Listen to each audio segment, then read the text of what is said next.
second baseman number 15, Taylor Townsend. Batting second, the left fielder number 10, Kelly Bates. Batting third, the first baseman number 13, Carly Cutler.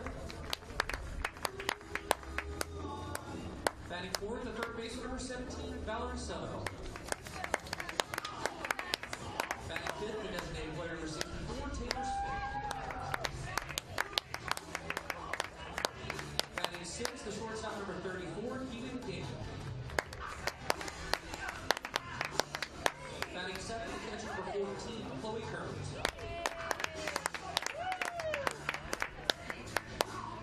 Batting eighth, the center fielder number 88, Ashley Donner.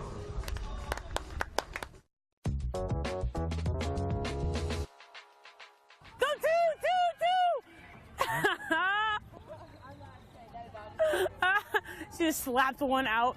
For anyone who's around the UH softball team, Touch it! She go! it's easy to describe senior Jaywin Baldridge. She is hilarious. She's joking around, but yet the hardest worker out there. But the hard work she puts in on the field is just the beginning.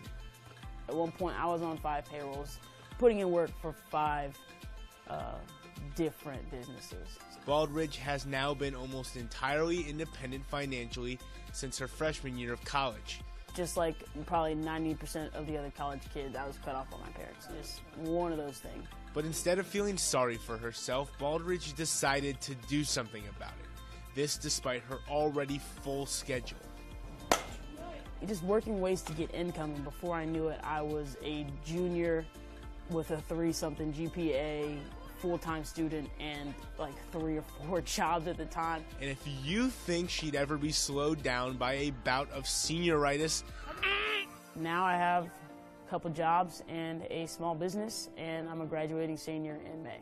To see her be able to do everything that I do plus work however many jobs that she does is absolutely insane. and in the end, her teammates are not the only ones who learn something about her from this experience. When we talk about overcoming things or perseverance, the way she's handled it not only as a student athlete, but as a person.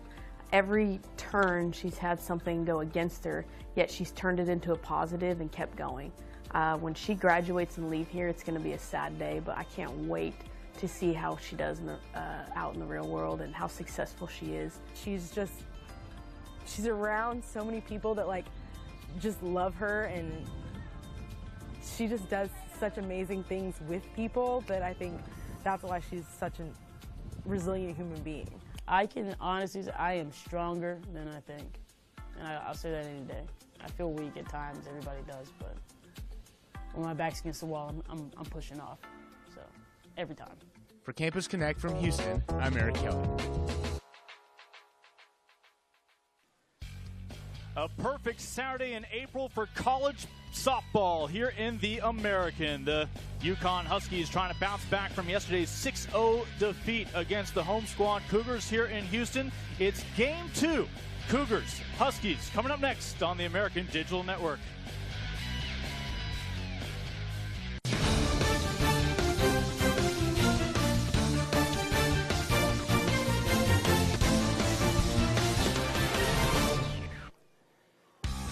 Cougar Softball Stadium, site of game number 2 this year between the Huskies and the Cougars. Yesterday's victory going just an hour and a half in favor of Houston, able to break that one open late with 6 runs near the end to make it a 6-0 shutout. We'll see how game 2 unfolds here as we welcome you inside the broadcast booth, everyone. Lincoln Rose along with Sidney Gearbrack, former standout here in H-Town. You talked about this matchup yesterday, a slow starting affair. Both pitchers were able to basically dictate how things would play out. Both coaches, we had a chance to check in with them in their respective dugouts, expect offense to rear its head earlier on. Absolutely. UConn looking for more offense overall. Houston looking to hit early and hit often in this game. You talk about one of those hitters, Valerie Sadal, one of the elder statesmen for the Huskies, certainly somebody they're going to be looking to early on. Absolutely. A fifth-year senior leading this program and looking to leave a legacy here at UConn softball. Across the way, you've got another veteran with some power for the Houston Cougars. That's right. Shelby Miller leading the conference with RBI and slugging percentage, attributes her success to timing, looking to see some big offensive numbers from her here today. Their names will stand out in the lineups. We'll have those starting lineups for you when we come back here on the American Digital Network. Game 2 of a 3-game series between Houston and UConn.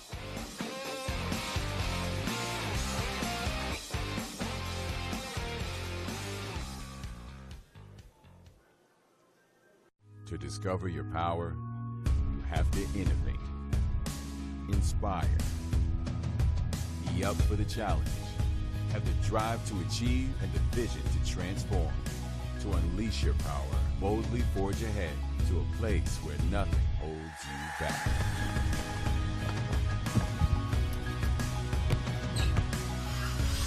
This is the University of Houston. Welcome to the Powerhouse. This is a classroom. This is a lab. This is a study break. This is family. This is our backyard. This is UConn. All set for opening pitch, as it is Taylor Townsend leading things off. Tristan Melanson will get your start in the circle, the talented freshman for the Houston Cougars this year, a 2.41 ERA, 8 victories, 6 losses thus far this season.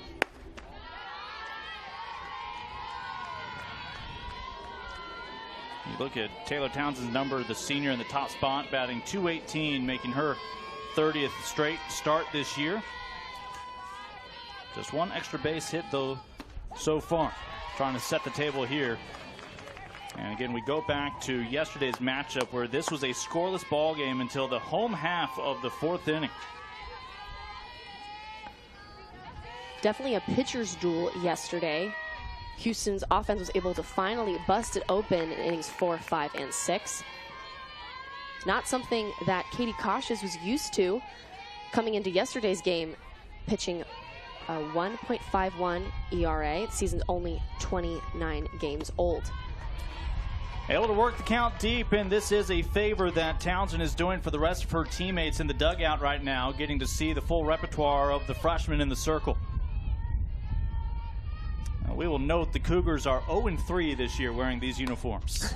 Lofted out to shallow left, and that one will drop in front of the left fielder coming in, Maya Thomas. So after all that work, a leadoff single for Taylor Townsend. And that's one of the things that Melanson has struggled a little bit with this year, is being able to have that swing and miss pitch, be able to seal the deal on strike 3. It really hurt the Cougars in the past series against Texas, where she actually gave up 2 hits that ended up giving the Longhorns the win with 2 strikes. Kelly Bates, they say that is bunted fair, as indicated by our home plate umpire, without any additional contact, and the batter is out. Let's see. We had the signal for out. You wonder if that ball hit her in fair territory, because they are calling the base runner back to first. Also might have had something to do with her foot being out of the box, right, as she made contact with the ball. So Bates is in fact out. A dead ball means Townsend has to come back to first with 1 away. And that's an offensive free pass there for Houston. Not something that you want to give them when UConn struggled so much yesterday with their offensive numbers. Brings up the left-handed bat of Carly Cutler. Cutler, one of the 4 freshmen in the starting lineup here today. Talking to Jen McIntyre on the phone earlier this week, I asked biggest difference from last year to this year, and she goes, look, we graduated 5 significant seniors in terms of playing time, and in their place, that means a lot of freshmen and sophomores finding new roles in this team.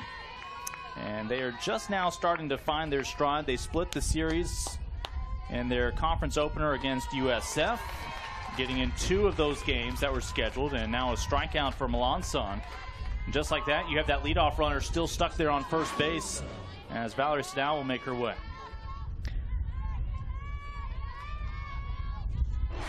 And one of the things that Coach McIntyre was quick to say was that, you know, on any given day, in this conference, a team can take another game from anybody. UConn was able to take a game from USF, and then they conceded one. And here they're looking to even up the series today against the Cougars.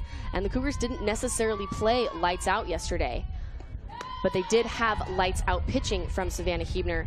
Melanson doing a lot of what Huebner did yesterday, getting those 2 strikes early, not throwing very many pitches, which is going to be great not only for her pitch count, but for her precision of pitches and keeping her defense locked in.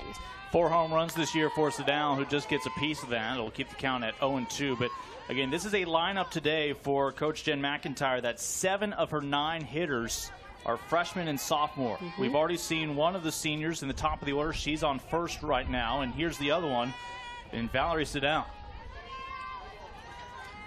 And we got to talk a little bit about Valerie Sedal in our opener, but she is one of those players that is looking to leave a legacy. Wasn't originally going to play her last year as a redshirt senior or 5th year.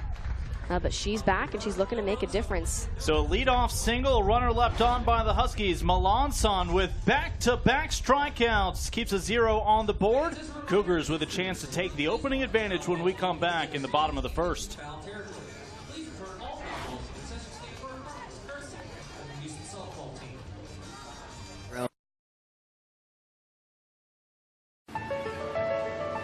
This is a classroom. This is a lab. This is a study break. This is family. This is our backyard. This is UConn. To discover your power, you have to innovate, inspire, be up for the challenge.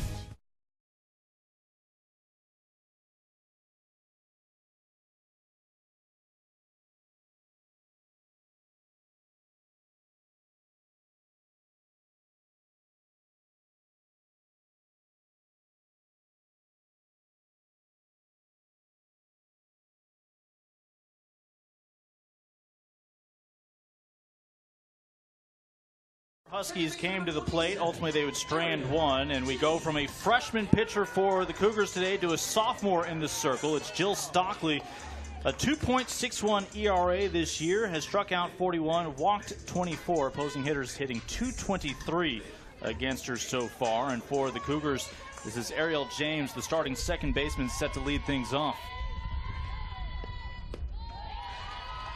Now, Jill Stockley coming into this game, she's not going to be a pitcher that's going to overpower you, but her precision of pitches, the way she moves the ball, is really what makes her such a contributor on the bump for the Huskies. James is hitting .390. That is the top batting average for any freshman in the American this year. And yet at the same time, you talk to her head coach, Kristen Vesley, she'll say, this is your quietest player on the squad. You're lucky if you'll get a fist bump out of her after she does something well. Absolutely, incredibly humble, and has moved all over the field for the Cougars, especially defensively. Moved from shortstop to second base and had a conversation and said, you know, you look really comfortable over at second base. What's going on there? And she said, you know, that's actually where I'm most comfortable. That's where I was recruited to play. And so it was a little bit of a shock for me to play shortstop starting this season. And she takes ball 4. It's a 4-pitch leadoff walk to James. And again, we always talk about the stats in softball and baseball. When you walk or give a free pass to leadoff hitter, how often they tend to come around the base paths and score. We'll see if that comes back to bite Stockley and UConn here. That's true. Walks, score, runs. And that's definitely the bane of a pitcher's existence, giving that free pass. And with a team like Houston, with their offense firing up yesterday, looking to take that momentum and continue it today, you want to limit those free passes and make sure that you're not giving them anything that they can take and run with, anything they can create some momentum with. And we just saw the first strike again, the foul ball there from Thomas.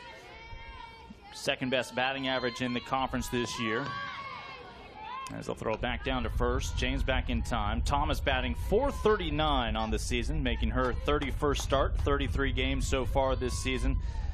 You have James on first, who's 4 of 6 stealing bases. Thomas, if she can get on, has already swiped 13 bags this year. This is a top third of the lineup that Coach Bess has been playing around with some, in part out of necessity. She'd love to have James, who's on base right now, in your 3 spot, but she's been so effective setting the table. She has, and she had some big shoes to fill. Katie St. Pierre, the senior center fielder last year, was an incredible leadoff batter, but Ariel James has had no trouble filling that role. Now, Maya Thomas really could be an asset anywhere in the lineup. She can hit, she can bunt, and she can slap. Unfortunately, didn't work out in her favor there, but she's a triple threat, and it's her speed that makes her most deadly. Unfortunately, we weren't able to see that come to fruition there. Yeah, Thomas able to reach on the fielder's choice. Nice job, Kiwi McDaniel, in the depths of the shortstop position out there in the infield dirt, able to get the lead runner at second. No chance for Townsend to turn 2. And it brings us now to the 3 spot, and Sarah Barker, the junior, another 300 hitter. Now, Barker is playing from a place of gratefulness. Last year, she had to sit out the entire year after not being released after transferring from North Texas. Was able to have a conversation with her about that, and she said, you know, I'm just grateful to put on the uniform every day and get to lace up my cleats and finally get to compete and contribute. Really having a great sophomore season so far. Barker, one of 2 players who's made every start so far for the Cougars this year, the other being Shelby Miller, who's in the on-deck circle. But again, UConn was able to get a runner on first, but subsequently saw the next 3 batters retired. Let's see if the Huskies can get out of the jam in similar fashion. Now, yesterday in Barker's at-bats, she was having trouble with the outside corner, wasn't taking aggressive swings either. Was pulling her shoulder out with those outside pitches and really wasn't seeing very great results. And Kristen Vesley over at third base was able to take her aside and say, are you seeing the ball? And Barker came back to her and gave her a fundamental thought. She said, there's no reason for you to be thinking fundamentally in this moment. This is game time. Look to attack and make it work. It doesn't matter what it looks like. It is a 3-1 count here to Barker, batting from the left side against Stockley. Swung right through it, and the count will go full. Let's see what the mindset here is. Thomas running there over at first. Remember, mentioned Maya Thomas, 13 stolen bases this year. Like going on contact. Payoff pitch, and it'll just miss the second walk of the inning. And you've got 2 on with 1 away for the home squad Cougars. That's a great at-bat there from Sarah Barker. Swings at the pitches she needs to. Doesn't necessarily get a piece of anything, but still has a discerning eye well enough to get a walk. And, of course, that gives way to the cleanup spot. Shelby Miller, the senior, hitting .343 this year with 37 runs batted in for the Cougars. 9 home runs. Would not mind lifting one beyond that gray outfield wall.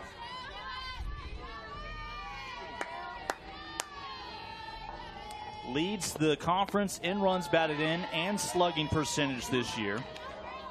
Lincoln, what's her slugging percentage? Glad you asked. It's a .676 on the season. Not too shabby. She would lead just about any conference the way she's been swinging the bat. And Miller, again, attributes her success to having great timing. Really took care of outside pitches that she saw yesterday from Cautious. Said, you know what? I towed the line. I knew I wasn't going to get anything inside, especially from a lefty. And so I just made it work. She had 2 walks in her first 2 at-bats and was actually the first run that was able to come in and score as a result of that walk. So like we said earlier, Lincoln, walks score runs. Here's the 20th pitch of the inning from Stockley. Again, your runner on second is Maya Thomas. Over at first, it's Sarah Barker. Ariel James had a leadoff walk, but was retired on a force out at second. And Stockley back in the circle. We talk about Jill, again, the talented sophomore. It's a UConn team that's going to have a balanced approach in the circle. Same for Houston this year. And, well, that led to me talking to both coaches about their catchers. You talk about an individual who has to get to know 3 different pitchers pretty well. Absolutely, and both catchers on this squad do a great job of managing the emotions of their pitcher. And it's so important to have a well-established relationship, being able to read not only the emotions, but the way the game is going and how their reactions are often going to dictate how they're going to pitch. Maya Thomas just swiped her 14th bag of the season. And she is now a wild pitch away from giving the Cougars a lead, and 60 feet behind her, Sarah Barker was able to follow suit, now in scoring position as well. All of this for Shelby Miller, your RBI queen in the American. The 2-2. And she was looking to push that opposite field.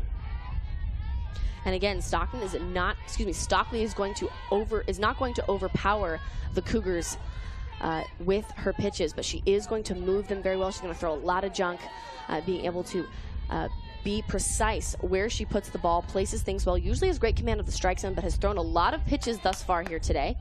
Hasn't gotten as many swing and misses and is having trouble, just like Cautious did yesterday, finding the strike zone, as opposed to the contrast we've seen from Houston, where both pitchers have had some success getting ahead of batters, really working the strike zone here in Houston. Miller would not chase in that pitch in the opposite batter's box. The payoff pitch with 2 on. And we will see another 3-2 count coming up. So home half of the first inning. Cougars right now still just in the 4th spot in their lineup, but that pitch count already growing. Jill Stockley, the sophomore, in the circle.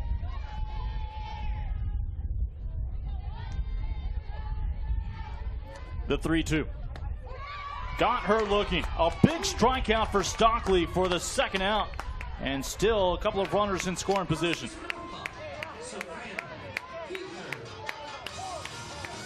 That was a great pitch there by Stockley. Just caught Miller off guard. Really looking for an off-speed pitch there, but as the saying goes, if you're going to be on time for off-speed, you should be on time for outside as well. And just catches Miller. Got to tip your hat there to Stockley. That was a great pitch. Savannah Hebner will step up, and a nice off-speed pitch just never gets over the plate for Stockley. Gives Hebner plenty of time to think about it. Well, you talk about Hebner. She's not in the circle today, but she has been brilliant both with her arm and her bat.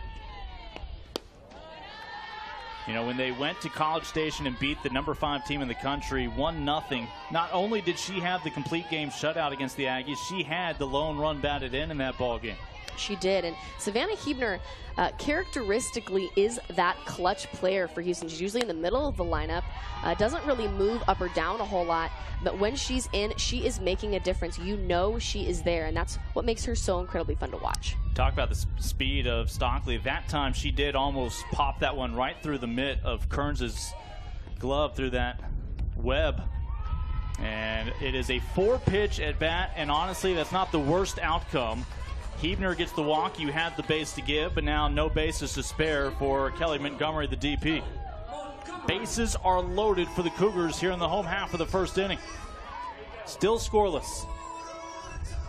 This will be Kelly Montgomery's 5th start of the season, all as the designated hitter. Was able to plate the first run yesterday with a beautiful sac fly that brought Shelby Miller in. So there are 3 base runners. There have been 3 walks. The only discrepancy is that Ariel James had the first walk. She's been forced out. Maya Thomas, who reached on the fielder's choice, is in her place at 3rd. And a 1-0 count here to the DP, Montgomery. And a nice pitch from Stockley.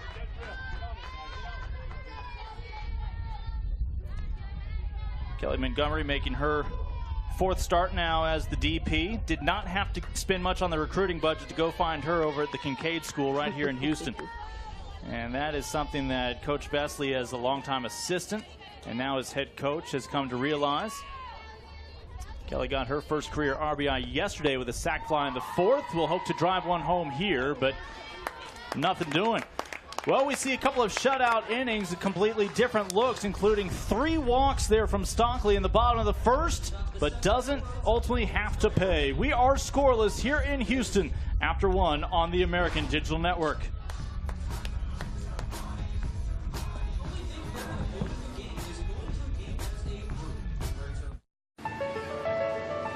This is a classroom. This is a lab. This is a study break. This is family.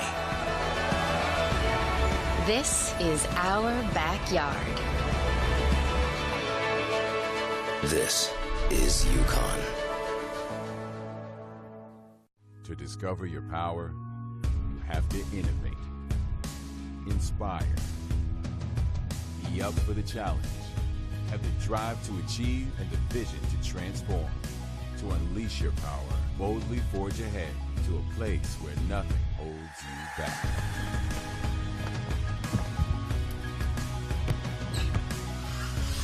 This is the University of Houston. Welcome to the Powerhouse. Alumni Day for the Cougars after the completion of this early afternoon ball game. All sorts of former Cougars, including one San Diego native, will be making their way out there and reliving the glory days. Are you going to switch your foot apparel? You know, I'm thinking about taking my first at bat in the heels that I have now, and then putting something a little bit more modest on for maybe at bats 2 and 3. That's your version of the handicap, just trying to make it a fair game for everybody else out there. Yes, exactly. Who has not maintained Division I form. Here is Taylor Smith out of the 5 spot, the DP for UConn, after 4 players came to the plate for the Huskies last inning. But a couple of zeros on the scoreboard. And a big cut from Smith right through it. Again, Melanson probably was sitting in that dugout thinking she would have at least a 1-run lead to work with when she stepped back into the circle here in the second. At least. And one of the things that Houston needs to be careful of is when they get the opportunity to have those free passes, they need to capitalize on taking advantage of those and making sure they're making the right decision at the plate and making sure they're not looking for the walk, because in those moments you need to capitalize when you have runners in scoring position. That's going to make a difference if that inning comes down to what makes this end up being a loss for them. Here is Kiwi McDaniel, one of your 7 California natives playing college softball in Storrs, Connecticut. And I asked Jen McIntyre, and she didn't think there's a single thing strange about that. Just the way it happened. She wanted to focus on how many local players she actually has on the roster from the surrounding area, as a great recruiting ground has been built there as well. Absolutely. UConn has a lot of great pull from all over the country, namely because of how much of a focus there is on athletics. It's incredibly exciting to go to a school where their athletics is consistently winning championships. So they definitely have that going for them. Both of these head coaches, Jen McIntyre for UConn and Kristen Vesley at Houston, both in the midst of their first ever Division I head coaching jobs. For Coach McIntyre, it's now her 3rd year at the helm of the Huskies. Of course, Kristen Vesley 6 years under Kyla Hollis before taking over this year as the 2nd ever head coach of this Houston Cougars softball program that started back in 2001. 3-1 pitch will send the count full with 1 away. And nobody better to take this program over than Kristen Vesley. Has really done a great job of bringing in an all-pro, all-American staff and an incredibly young staff that still has the palpable passion, not only for the young squad that they coach, but for the game. Nice job by McDaniel to fight that one off. Yeah, you talk about Vesley going to individuals like Megan Gibson-Lofton, the former Aggie standout, another A&M player, and Tasarchek, and then, of course, Jessica Schultz, a fellow Sooner like Coach Vesley. A lot of success, All-Americans in college, and most of them with NPF experience as well. Payoff pitch from Melanson, and that is now 5, or make it 4 straight strikeouts by the freshman. 2 up, 2 down here in the second. Melanson pitching lights out today. And you said earlier, she has 8 wins under her belt. But what's perhaps most impressive is that her first collegiate win was also her first collegiate no-hitter. Fired that no-hitter in a 12:05 inning run rule of Rhode Island at the beginning of the season.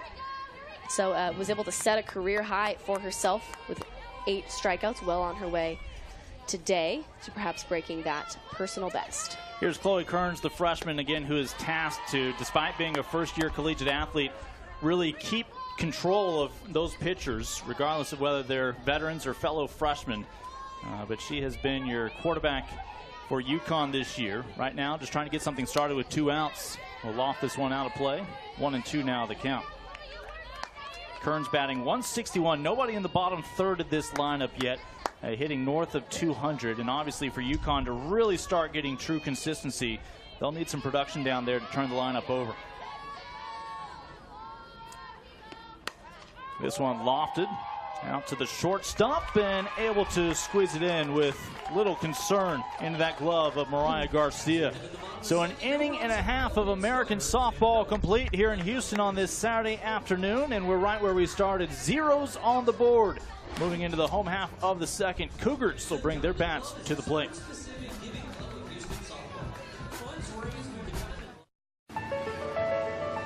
This is a classroom.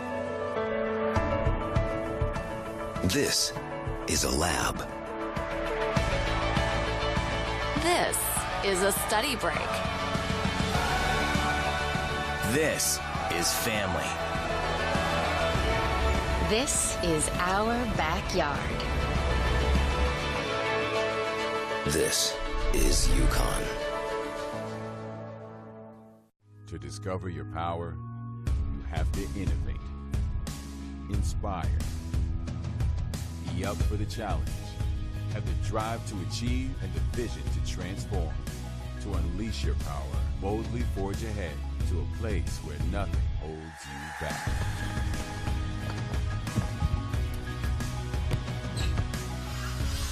This is the University of Houston. Welcome to the Powerhouse. It's game number 31 on the season for the UConn Huskies, and they have played exactly 0 of those ball games at their campus stadium. Of course, you may recall earlier last month we had all those winter storms. That precluded them from even getting out of stores for their season opener down in Florida. And then since then, some flooding on campus with some rains. Now, they have been able to squeeze 4 games in within the state borders over at East Connecticut State University's campus, about 7 miles down the road. You can compare that to these Cougars, who had 3 opening tournaments here in non-conference play, and they are very familiar with these confines, playing in front of all the Texas families. A good start there by Stockley, able to get the lead-off batter retired. As Baldridge out of the way, here comes Mariah Garcia out of the 8th spot.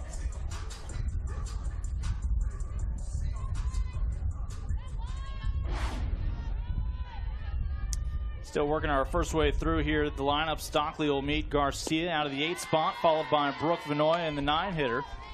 And we'll turn things back over to Ariel James, who had that leadoff walk just last inning.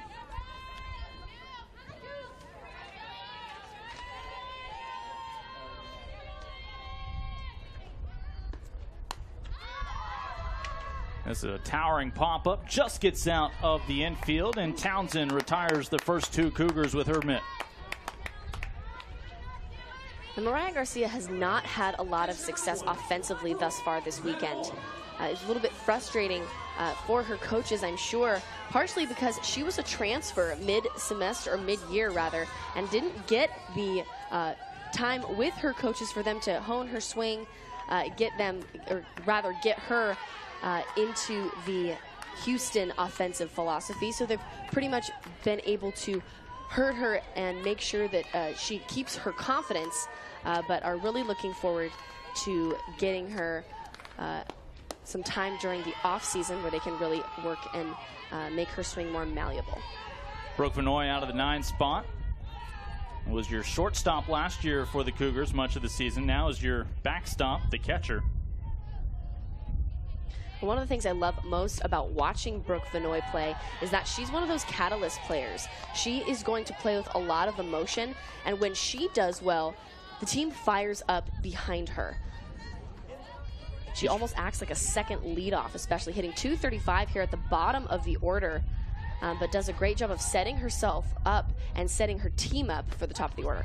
She was looking to become the 3rd Cougar to have a 4-pitch plate appearance and get a walk.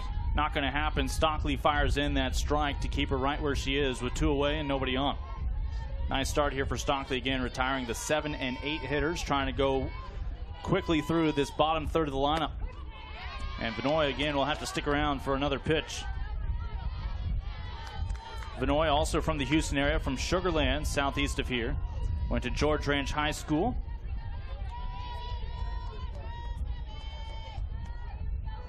The payoff pitch, chance to get out of the inning. And they say that hit her. And that will bring the lineup back to Ariel James, as this one apparently grazes the uniform And yeah, right off the knee, more than graze. Benoit, as a catcher, I've taken worse pitches from my own teammates. The worst ball I ever took from a pitcher during college was I got hit by one of the Tulsa pitchers. Hit me right in the elbow, wasn't wearing a guard. Oh, hard hit over to McDaniel. No problem, fires it across the diamond. So 4 batters come to the plate in the second, and Stockley is able to keep up with Melanson. Still scoreless here in Houston. 2 innings complete in Game 2. Cougars have a chance to claim the series today, or perhaps the Huskies on the road can pull even. This is a classroom. This is a lab. This is a study break. This is family. This is our backyard. This is UConn. To discover your power, you have to innovate, inspire, be up for the challenge, have the drive to achieve and the vision to transform. To unleash your power, boldly forge ahead to a place where nothing holds you back.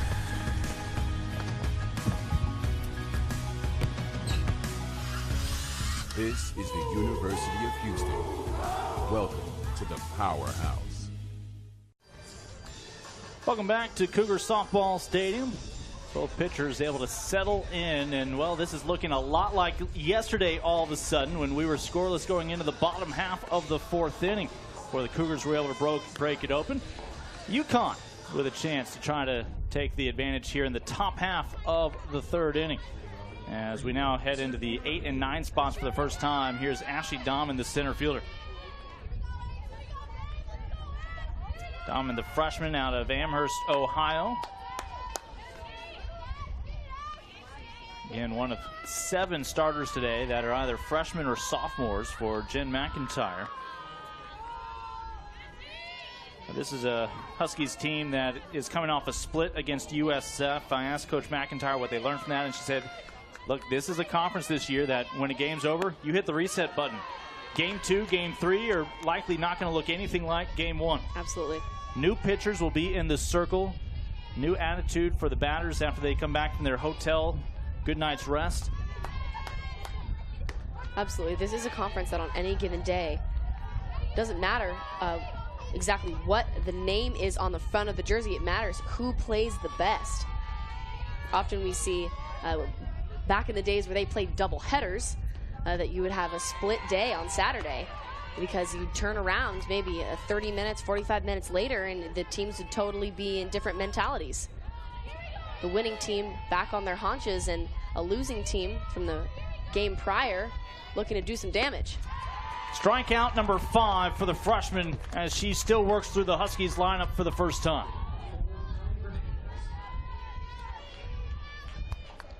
And it gives us Ali Hernandez, the right fielder, out of the 9 spot for these Huskies.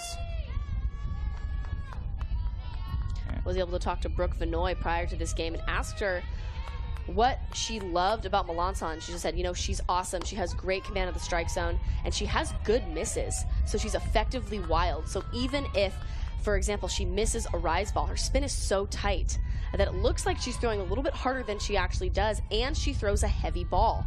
Both working in her favor, obviously, this game. This ball will get out of play. 0-2 the count to the favor of the freshman pitcher, Melanson.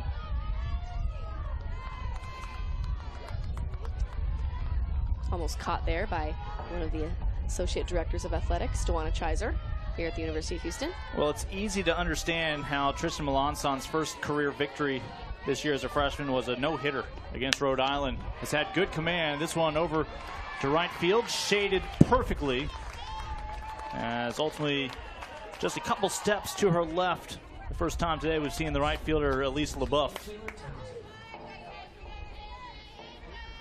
And one of the things Coach Vesley has noted about LeBeouf is that she has an incredibly calming effect when she's in the lineup. When she's on the field, she tends to bring a sense of calm, and that seems to have allowed her teammates around her to work with her.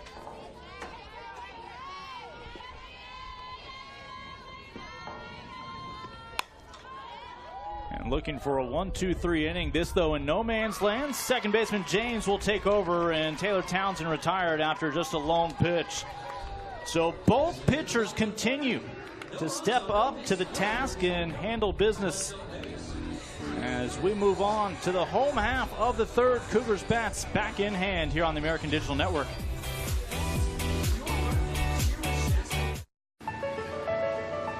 This is a classroom. This is a lab. This is a study break. This is family. This is our backyard. This is UConn. To discover your power, you have to innovate, inspire, be up for the challenge, have the drive to achieve and the vision to transform. To unleash your power, boldly forge ahead to a place where nothing holds you back.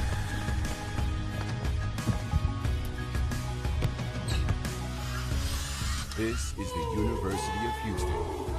Welcome to the Powerhouse.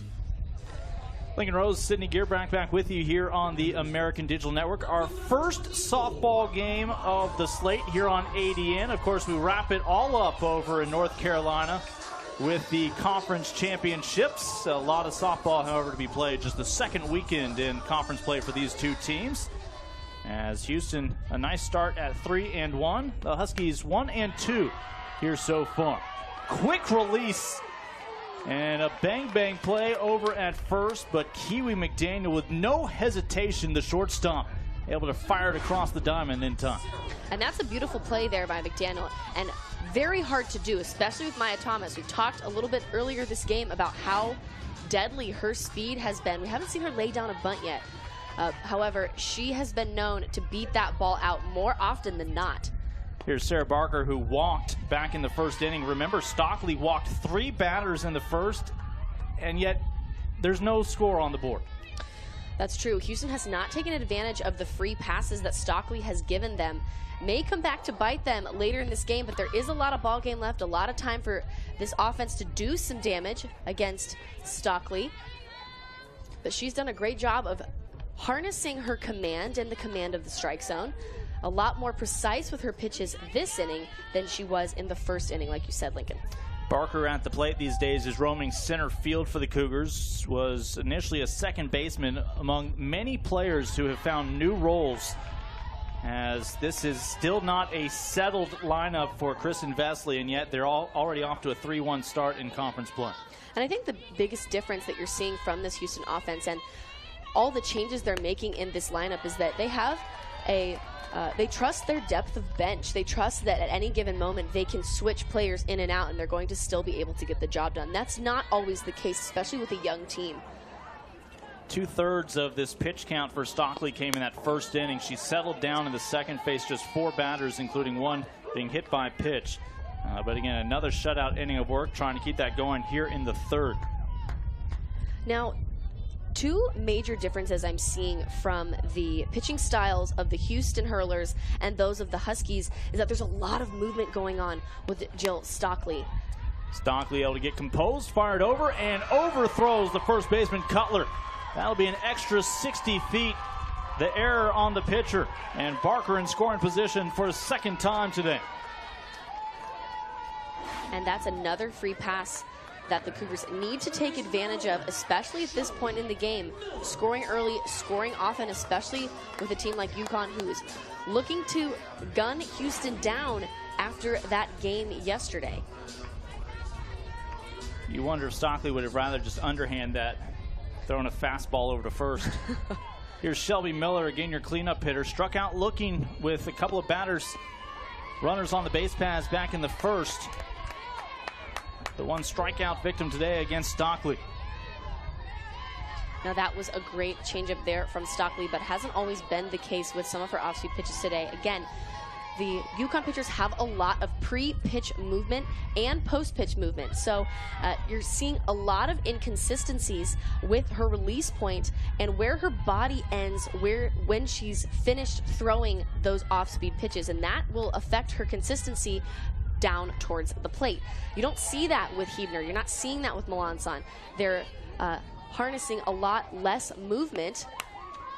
Fights off the 0-2. This will be out of play.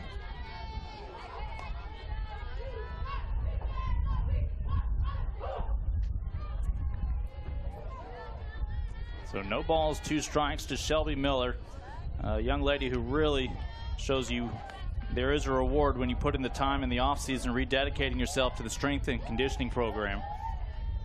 That's true, and you know, Miller did not have a standout junior campaign, really struggled offensively all year long, didn't see very much pitching time, also just didn't really get into the lineup as much as she wanted to, really rededicated herself this year to her offense, and it has paid out in dividends. Barker will move over to third. It looked like Miller did a favor to UConn there, an outside pitch that she had time to think about for a moment, still offered her bat and gave herself up for out number 2. Barker does move, though, 60 feet away from one mishap from the Huskies, perhaps putting a run on the board.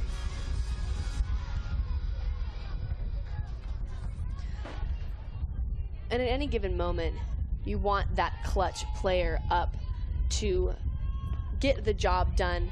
And if there's anyone who has mastered situational hitting and it has shown time and time again that she's going to be the go-to bat, it's Savannah Huebner. This is exactly who the Cougars want up in this situation. Only 4 players on the Cougars roster this year from outside of Texas. Huebner, one of them, the Colorado native. And she'll watch strike 2 go by. Yeah, Kristen Vesley pointed out, look, not only do we have all these tournaments where we can attract great teams from outside the conference to Houston, but that allows our roster, which is primarily Texas families, for their parents, siblings to come out and see them in person more during their college careers. That's true. And of course, we talked about Storrs, Connecticut, Houston, Texas. It was announced yesterday. Wichita, Kansas will be the newest home of an athletic department in the American Athletic Conference as we welcome the Shockers of Wichita State. And I know especially basketball season that will be felt, but they are joining in every sport with the exception of football. So you'll have 12 teams during the football season, 12 schools participating during basketball season, and again, just continue to bolster men's and women's basketball in the American as well as the spring sports.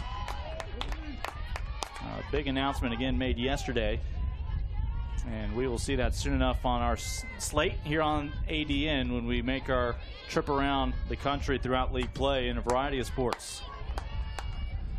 So Huebner stands in the 2-2.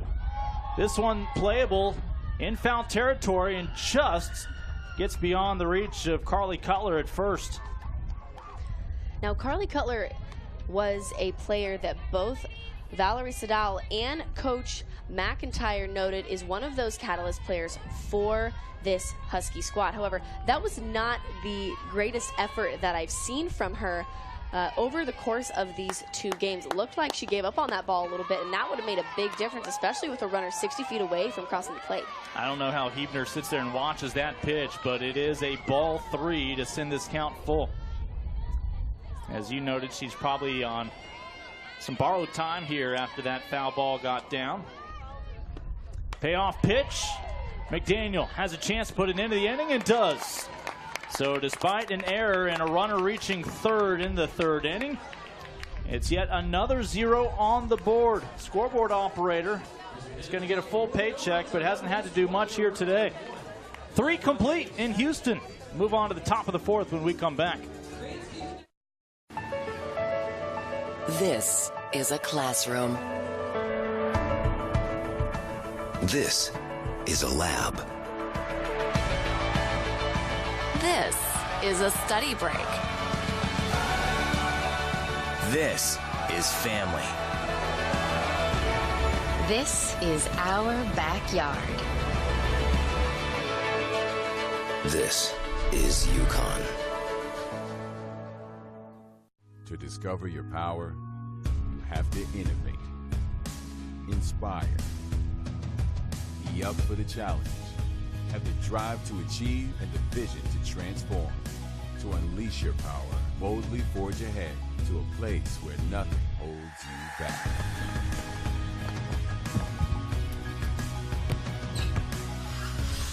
This is the University of Houston. Welcome to the Powerhouse.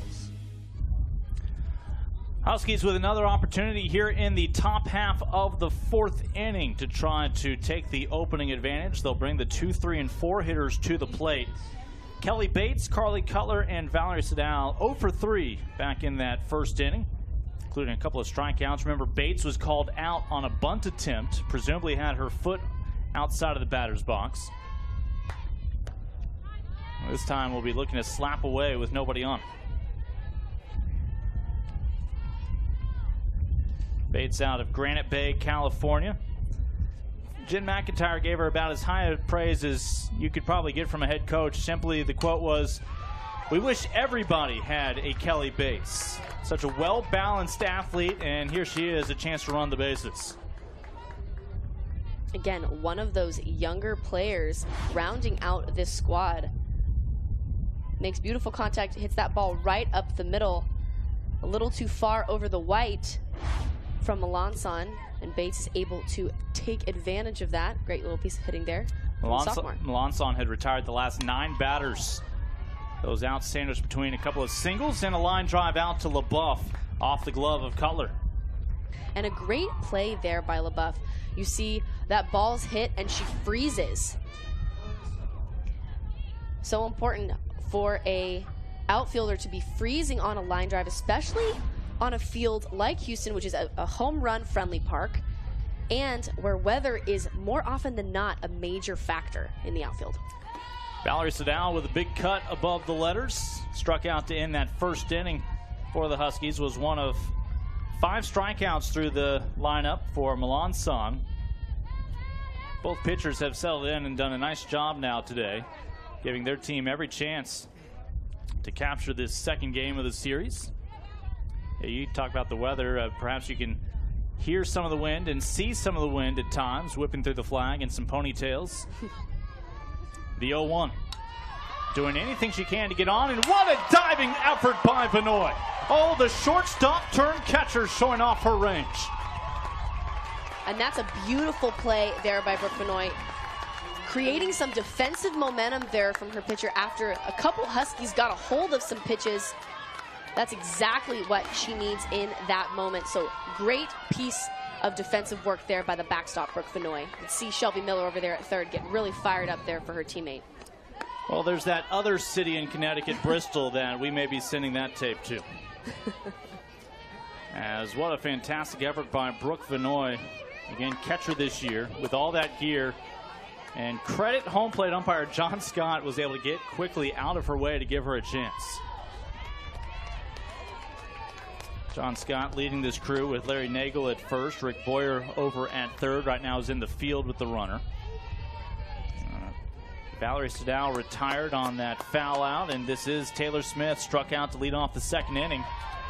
And she is a strikeout victim now twice to do. Melanson has fanned 6 Huskies on the day. A little help from her catcher along the way. Cougars will come to the plate still in search of their first base hit on the afternoon. This is a classroom. This is a lab. This is a study break. This is family. This is our backyard. This is UConn. To discover your power, you have to innovate, inspire, be up for the challenge, have the drive to achieve and the vision to transform. To unleash your power, boldly forge ahead to a place where nothing holds you back.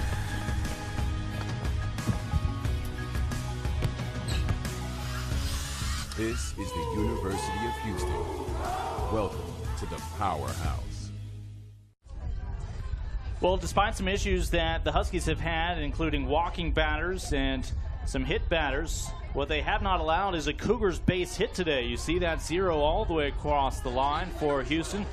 That is something that Kelly Montgomery will try to address here out of the 6th spot. And Kelly Montgomery yesterday was able to plate the first run with a beautiful sac fly. It was first RBI of her career.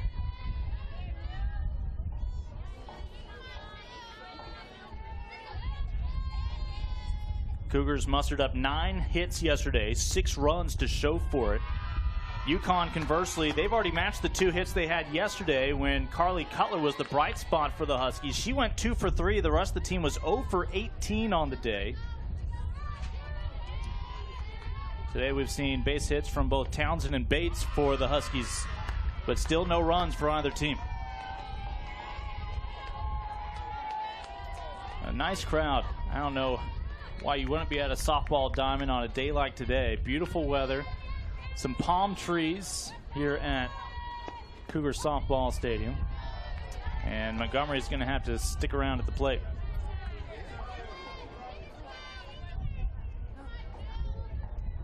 That was a 3-1 count. The scoreboard had it off by 1. You saw the body language from Montgomery, thinking that she may have a walk.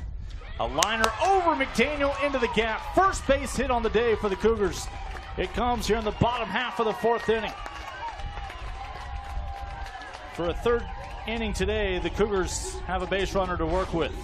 And that is a great piece of hitting. Drives that ball a little bit actually too far on the outside corner, too far on the middle of the plate road.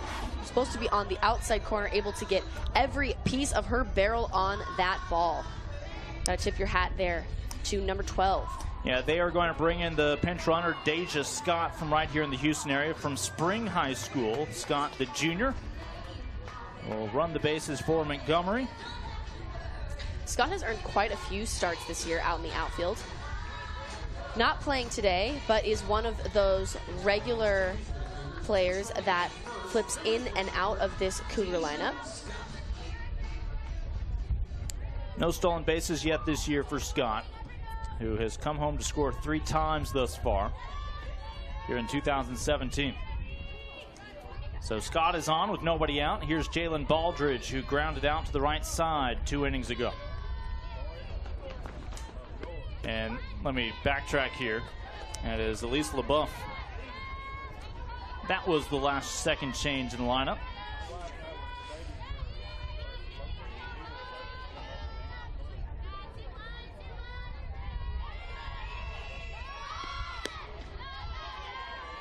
As Kern's able to look her back. Now, Elise LaBeouf has worked her way back into this Cougar lineup. Struggled at the beginning of the season, was not hitting, was not able to find her offensive stride, due in part to the fact that she had a stellar freshman campaign. When that happens, often it's tough for players to adjust because they don't understand why they're not getting the same look. Why am I not getting the same pitches? Why am I not having the same results? It's because it's not a surprise that you're a great player anymore. It's not a surprise that you can hit outside well or hit inside well or whatever it is that your strength is. You have to be able to capitalize on what you're given when you're given it. You make everybody take notice of you in your game, and all of a sudden, well, they've taken notice. Absolutely, you get a target on your back. It's a great compliment, but it definitely requires some adjustment. Elise LaBeouf, well, Kristen Vesley, she didn't say exclamation point, but when I asked, give me one word, she said love. And it was followed by a pretty audible exclamation point, the way she said it. Couldn't praise this young lady anymore, as Elise, the Louisiana native, a steady Eddie, great cannon of an arm, constantly improving. Returned back into the starting lineup during that UCF series. She's number 2 in the league in being hit by pitches. Yes, she is. Get on any way you can. That count stays full. Another lefty in this lineup that has struggled a little bit with outside pitches. What makes Elise LaBeouf successful is when she takes her hacks early in the count. As a hitter, you have to go up there with the intention of getting those 3 hacks in, making sure that you're not getting cheated, especially by watching any of those pitches go by. And when she was watching pitches earlier in her at-bats, she was not finding the same amount of success. Unfortunately, she does watch that pitch go by for the second out of the inning. Yeah, caught looking. That's the second strikeout victim today for Jill Stockley. Both of them backwards Ks. And that means Scott is still your runner on first, has not been able to advance. And here's Mariah Garcia, the shortstop, the junior college All-American you mentioned was late to transfer and be able to join this team just prior to this semester. I will point out, before she was an All-American at Galveston Junior College, she was a standout at Austin High School, the oldest public high school west of the Mississippi River, over in the capital city. Produced great names like Vern Lundquist, Don Baylor, Ben Crenshaw, and Sidney Gearbrack's broadcast partner. Yeah. Nobody ever remembers that name, though. Lincoln Rose, everybody. A quick visit from head coach Jen McIntyre. What do you think she had noticed there with Jill Stockley? You know, just making sure that she's having the focus that she's had these past couple innings, right? She was threw a couple more pitches to LaBeouf than we've seen in innings 2, 3, or rather innings 2 and 3 before she, or after she struggled a little bit. Obviously giving a little bit of strategy there. Mariah Garcia was able to lay down that bunt. Almost able to bunt for a base hit. Will settle for the sacrifice.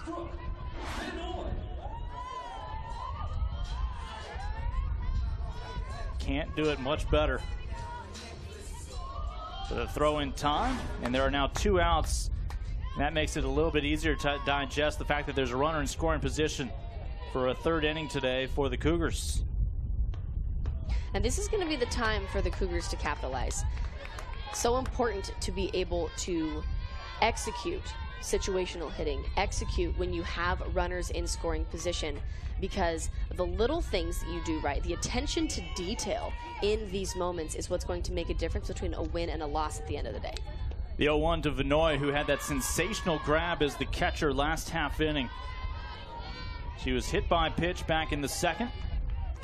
Trying to keep this inning going with the runner Scott on second base after the Cougars were able to pick up their first base hit of the ball game earlier this inning off the bat of Kelly Montgomery. And Vinoy just fights off the 1-1.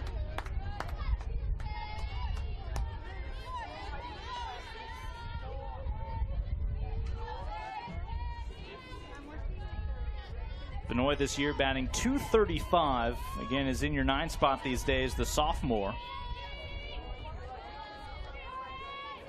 And Stockley already waiting and delivers. Off-speed pitch fought back to the backstop. Will stay 1-2. Again, you get a good look at the crowd. And that's a good pitch selection there by Brooke Vinoy. She's on time, and you can tell that because she fouls the ball straight back. So as long as she's on time for off speed, she should be on time for outside. Anything hard outside is something that she should be looking for. Oh, off the glove of Sadal. And everybody's safe on the corners. Even if she had snagged that one, would have been a tough throw to collect and fire across. But this inning continues as we go back to the top of the order. And they are going to rule that a base hit, the 2nd of the inning. At the end of the day, it doesn't matter what it looks like. It matters that you get the job done.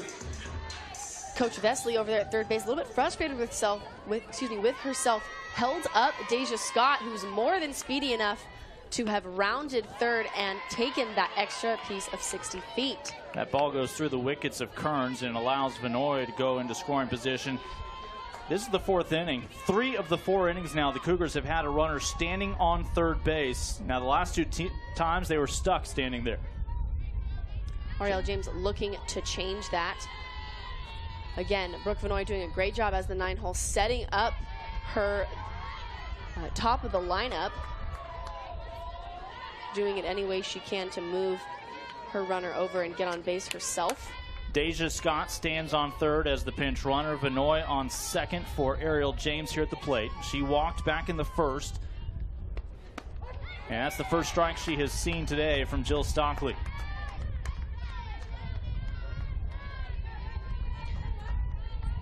I understand the strategy of waiting and making a pitcher prove that she can throw strikes, but with a 2-0 count there, really looking to take a big hack, as it is a hitter's count. Talk about hitters taking advantage of those counts, 3-1, 2-0.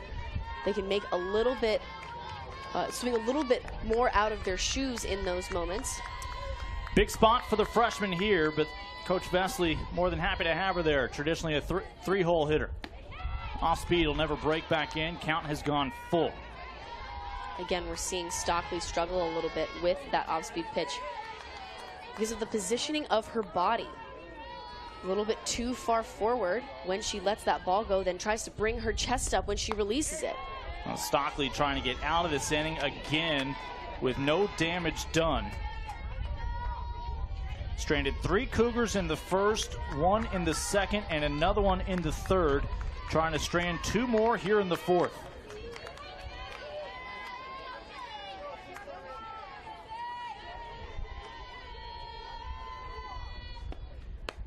James will pull it. This could be trouble. Got it in time. Another 0 will grace the scoreboard. The Cougars do, in fact, strand 2 more base runners. Make it now 7 on the afternoon through 4 innings of work. Huskies and Cougars still looking to put the first dent on the scoreboard. Huskies will have the next chance when we come back.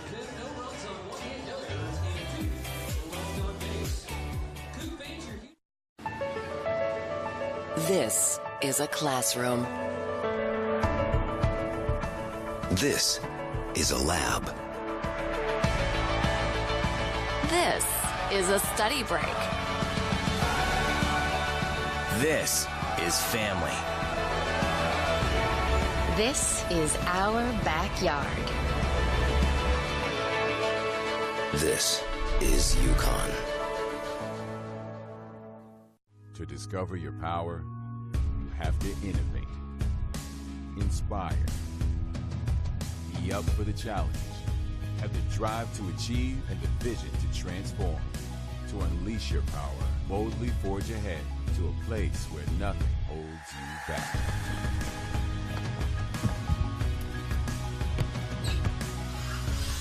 This is the University of Houston. Welcome to the Powerhouse. Well, it's not your typical scoreless affair moving into the top half of the 5th inning. A couple of base hits, but plenty of base runners in this ballgame, specifically for the home squad Cougars. As we welcome you back here on the American Digital Network, Lincoln Rose, Sydney Gearbrecht, as let's see if the Huskies can take advantage. Look, Cougars have had their chances, but if the Huskies win this ballgame, let's say 1-0 when it's all said and done, that'll even the series, push it to the rubber match tomorrow. And the Cougars will be wondering, well, what if we could have brought in some runs earlier in that ball game? And what if is right, absolutely. They needed to have capitalized on those free passes that UConn gave them earlier this game. All of those walks, even a couple of the errors that we saw last inning, and really make something happen with those, but unfortunately not honing in on their situational hitting, not paying attention to detail. And that's actually one of the things that Coach Jen McIntyre was talking to me about when I got to talk to her before this game started. Said that's one of the things that she teaches her Huskies every day. Attention to detail is one of the things that she tells her girls all the time.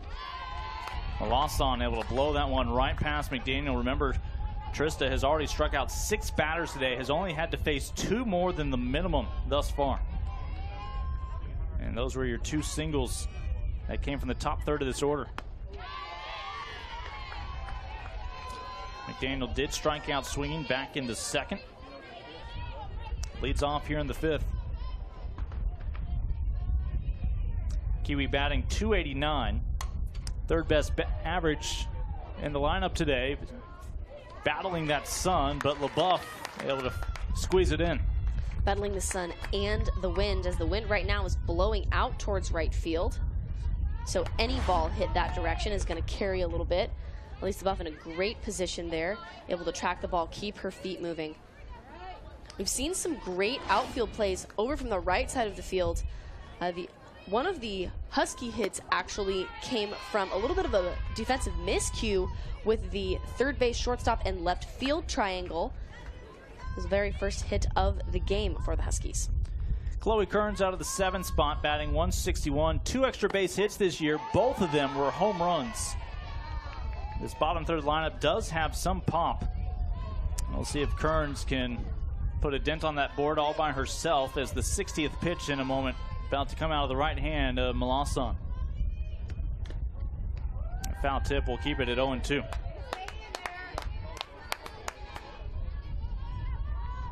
Again, top third of the lineup for UConn is 2 for 6. The rest of the lineup 0 for thus far.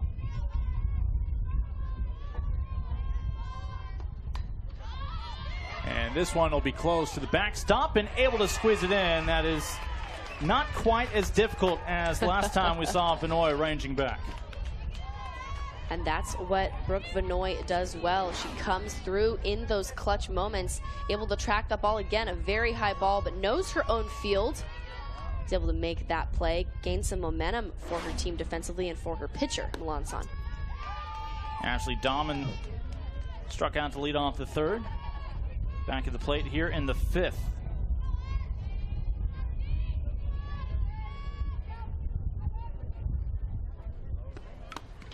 Got a piece of it, but straight back into the glove of Brooke Vanoy.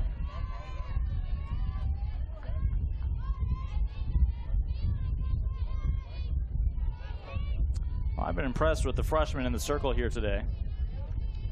It was going to be hard to follow up the complete game shutout fired yesterday. Again, by her teammate Savannah Hebner. And Hebner did it in a different fashion, faced 23 batters. Just struck out 2 in that outing, but was able to get ground ball outs. And that just goes to show you that Savannah Hebner can win in multiple ways. There are days where she has that strikeout count that's incredibly high. And, you know, the other day, actually, she lost a game but had a career high of strikeouts. So it just kind of depends on everything falling in place at one time. 7th strikeout for the freshman in the circle. It is a 3 up, 3 down for just the 3rd time today. Scoreless moving into the home half of the 5th. This is a classroom. This is a lab. This is a study break. This is family. This is our backyard. This is UConn. To discover your power, you have to innovate, inspire, be up for the challenge, have the drive to achieve and the vision to transform. To unleash your power, boldly forge ahead to a place where nothing holds you back.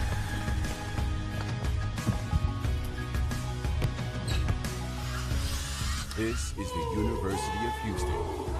Welcome to the Powerhouse.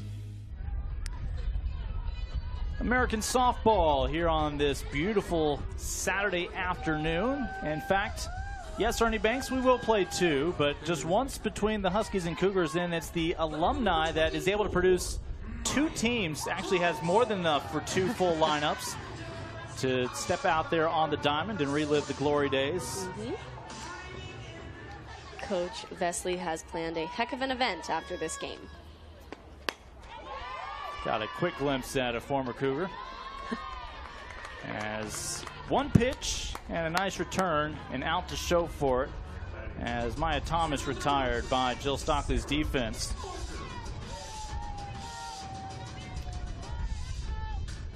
Now, if I were Maya Thomas, and I've watched her enough to know that she's so fast that if she was to bunt at bat after at bat after at bat, there's no way that any defense would be able to get her out every single time. She just has the speed and has the precision with her barrel to put it wherever she wants it. So it's confusing to me that she has been slapping and putting the ball in play in a different way all game long. It's not like they're playing, that the corners are tucking in so much that she wouldn't be able to execute a bunt well. Here's Sarah Barker. She's a pretty good 0 for 1 today. In fact, she has reached base both times. Once on a walk, was stranded on second, then on an error, was stranded on third. As so far today, the Cougars have stranded 7 base runners, at least one every inning, with Stockley in the circle.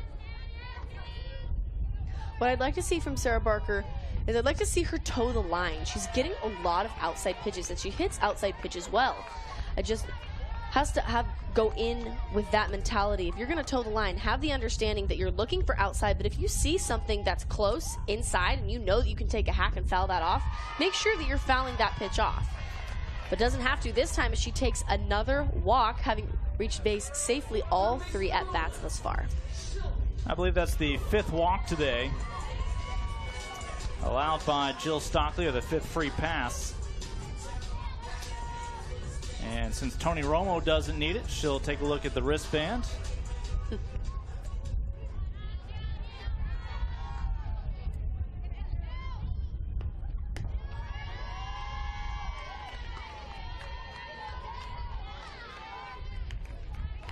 As this is Shelby Miller, and she is trying to make good. She has had base runners in scoring position her last 2 times at bat, but has come up empty-handed, a strikeout looking, and then grounds out to the right side to the first baseman unassisted. I'd say she qualifies as being due. Miller, again, the senior, the elder statesman in this lineup. 2 juniors, and after that, all freshmen and sophomores. It's a similar story for both of these programs, and you're just so excited for these 2 head coaches early in their head coaching careers, respectively, with these programs to really make a name for themselves and get these 2 teams in regular contention in the American. And both coaches have been looking to create a legacy for both programs, and it's been really fun to watch, especially here in Houston, seeing the culture that Kristen Vesley has begun to create, feeding off of what was already great at Houston and adding her own twist. Jen McIntyre doing the same over at UConn. Back-to-back walks. Miller is on for the first time today. Bricks are the theme here in Houston, building a foundation brick by brick. This offseason, when the Houston players would do well, they would give them various forms of bricks along the way. Yes, they had to earn their practice uniforms, they had to earn any extra gear, earn shoes, and that was a great incentive for the girls to work hard and understand that nothing that they're going to get throughout their career and post-collegiate career is going to come easy. Quick conversation out there on the mound with Jill Stockley. Having walked 2 batters back-to-back, understanding that, in these moments, you can't be giving, especially with the way that Houston showed up yesterday in this later portion of the game, this is a very similar way that they busted it wide open in the 6-0 win yesterday. I believe that's Adrian Clark, assistant coach for the Huskies. Of course, the other assistant for the Huskies, very familiar with the Cougars, just a few years removed from being a co-worker of Coach Vess. Yep. Chrissy Schoonmaker. She was, and was able to be coached under Coach Scooney, as we like to call her. She played for the South Carolina Gamecocks. Put out some great numbers over there. That's a basketball school these days. It sure is. Great response there by Stockley, coming back with a great strike 1 against Savannah Hebner. So 1 out for Hebner. Out of the 5 spot today for the Cougars, and a 1-1 count to her name. Is this the inning that the Cougars finally are able to bring home some of those runners? Too low for Hebner's liking, and home plate umpire John Scott agrees. And Hebner this year, 12 runs batted in. That's because Shelby Miller, a lot of the times, will bring a lot of those runners home. A high hop, composed throw in time. Out number 2. And again, the left side of the infield comes through for the Huskies. Kelly Montgomery. Coach Vesley heading over to see if she actually had pulled her foot off of that. Looked pretty close from our end. Could easily argue that he was on the wrong side. Yeah, all you can ask is for the umpires to come together, talk it over, and they do. And they will stay with the call of an out. 2 outs, runners on third and second now. Barker is your runner on third, Miller on second. Both of them reached on a walk here this inning. And it brings up Kelly Montgomery, who's 1 for 2 today. And Montgomery looking to do something similar that she did last at bat. Oh, if she can plant another one in that left center field gap, it's a 2-0 ball game. Absolutely. Now, Houston has utilized the designated hitter role for a number of players, Montgomery being the most recent. Her 5th start, was able to get all 3 of the starts for conference against UCF, then started yesterday for her 4th, and now number 5 today. Stockley just had Montgomery completely guessing on that last pitch. Stockley throws a heck of an off-speed pitch. She's able to place it wherever she wants it. The only problem is that her consistency thus far this game has been determined by her body position and the fact that it's not always consistent, which affects her release point.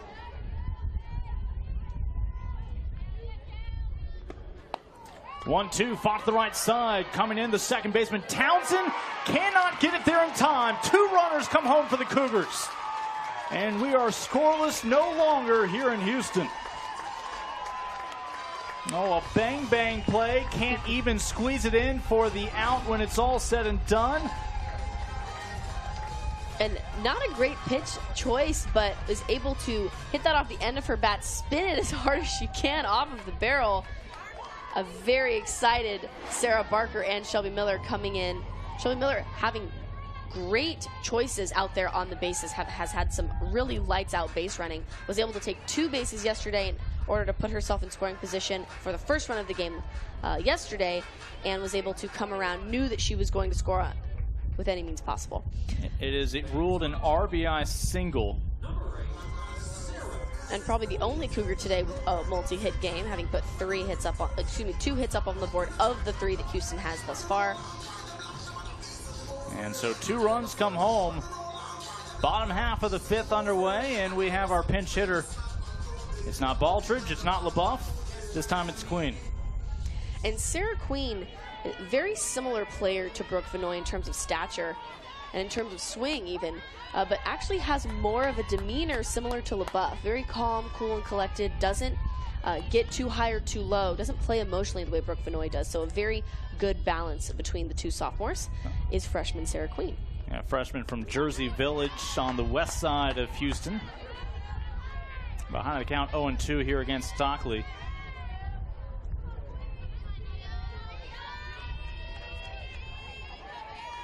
Well, Houston had runners on every inning, and finally here in the 5th, the dam broke.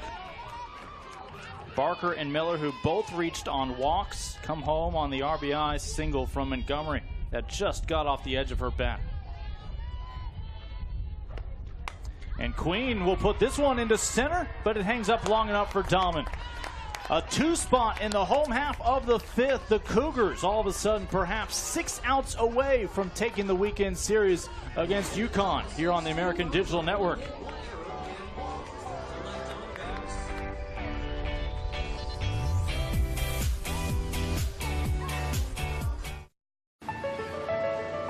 This is a classroom. This is a lab. This is a study break. This is family. This is our backyard. This is UConn. To discover your power, you have to innovate, inspire, be up for the challenge, have the drive to achieve and the vision to transform. To unleash your power, boldly forge ahead to a place where nothing holds you back.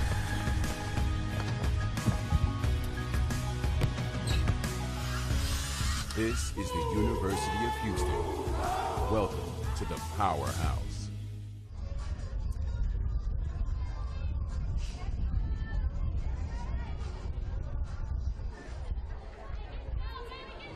Welcome back as Melanson, the freshman, all of a sudden has a lead to work with here. A 2-spot in the home half of the 5th inning, and that means she could just be 6 batters away from posting a victory here today.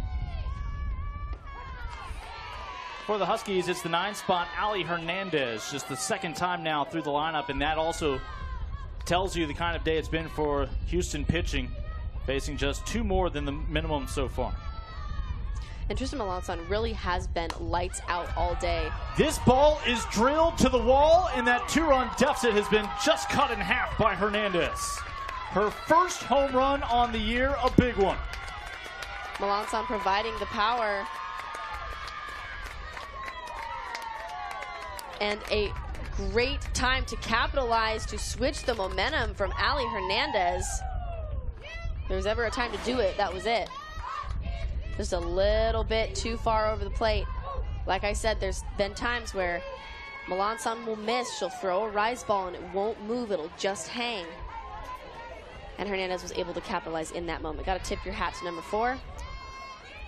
3rd time that UConn's had a base hit in this ballgame. All 3 have led off an inning before the freshman's been able to settle in. Well, you are not going to strand Hernandez on the base paths unless she comes up later on this inning, which would not bode well. Here is Taylor Townsend, who had one of those leadoff singles to lead off the ball game back in the 1st before Melanson would retire the next 9 batters. 2-0. You can see a little bit of a change in Melanson's demeanor. Body language is a little bit different, looks a little bit more tense. Important for her to respond here rather than react to that home run by throwing strikes, keeping her pitch count down. Everybody in that UConn dugout all of a sudden up on the steps, a part of this one. Softball is an incredibly fickle game. Momentum can change on a dime, which is why it's so important to be able to harness momentum when you have it and create it when you don't. Oh, that time just the warning track. They were looking for a little deja vu with some back-to-back blasts over that left field wall. Instead, it's 1 out. Townsend retired in the glove of Thomas.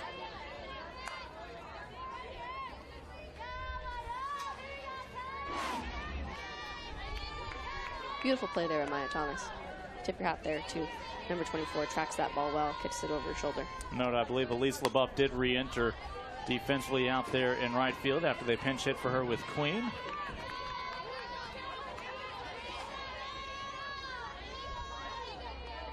So a leadoff home run this inning from Ali Hernandez.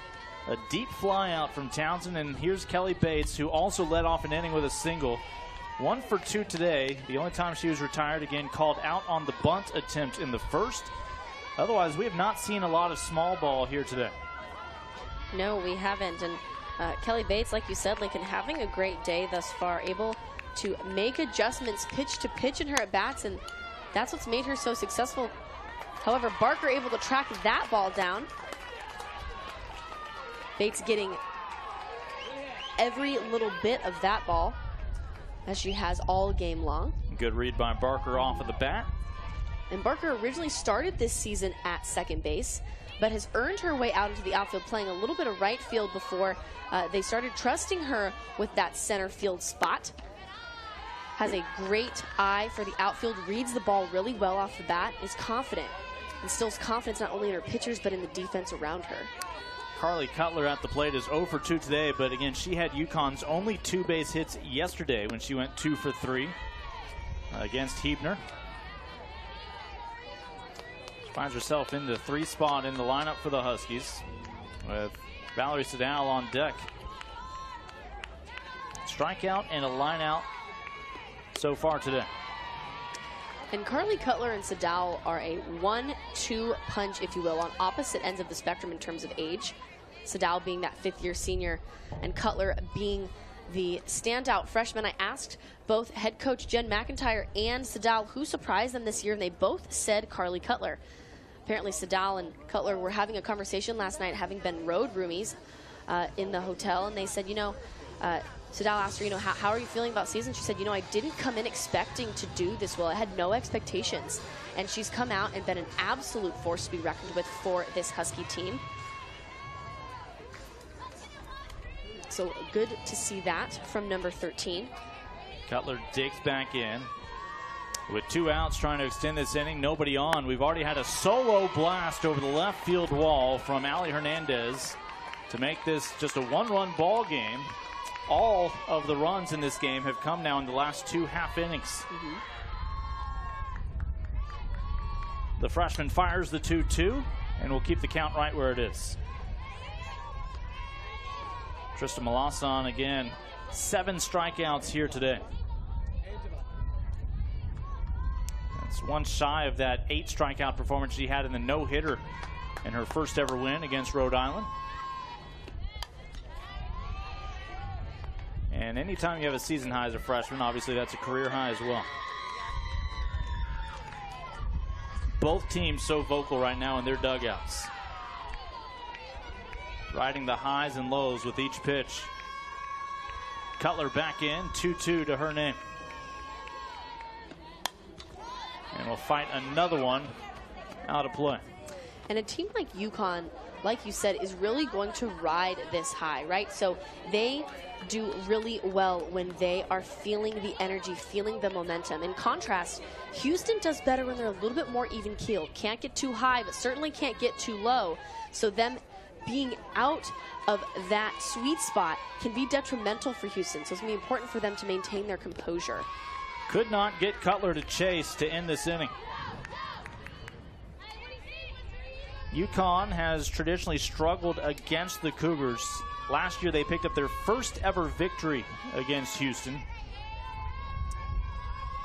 Yesterday, Houston improved to 9-1 against UConn, 4-0 all-time here in Houston.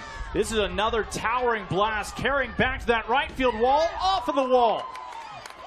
That is a live ball. That's a live ball. And no, they're going to say that's a home run. Oh, it looked from here. Was that off the scoreboard? It looked from here that it hit off of the wall. Might have hit off of the scoreboard, though. Carly Cutler with her solo blast has tied this ball game up.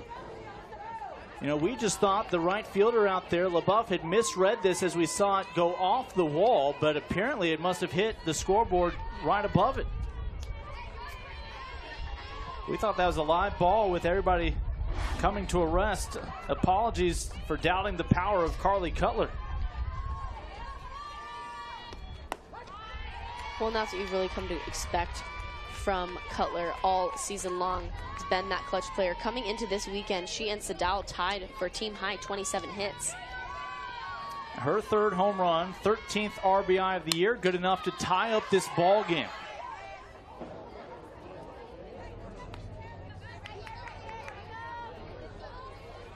And again, here is Sadal, who was robbed of an at-bat her last time up when she had that foul ball, the diving catch from Vinoy behind the plate.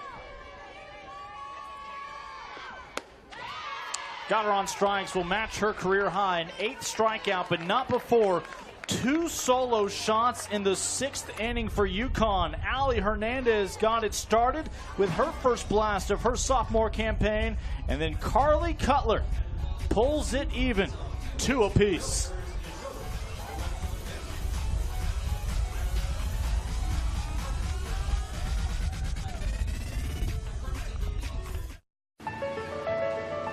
This is a classroom. This is a lab. This is a study break. This is family. This is our backyard. This is UConn. To discover your power, you have to innovate, inspire, be up for the challenge, have the drive to achieve and the vision to transform. To unleash your power, boldly forge ahead to a place where nothing holds you back.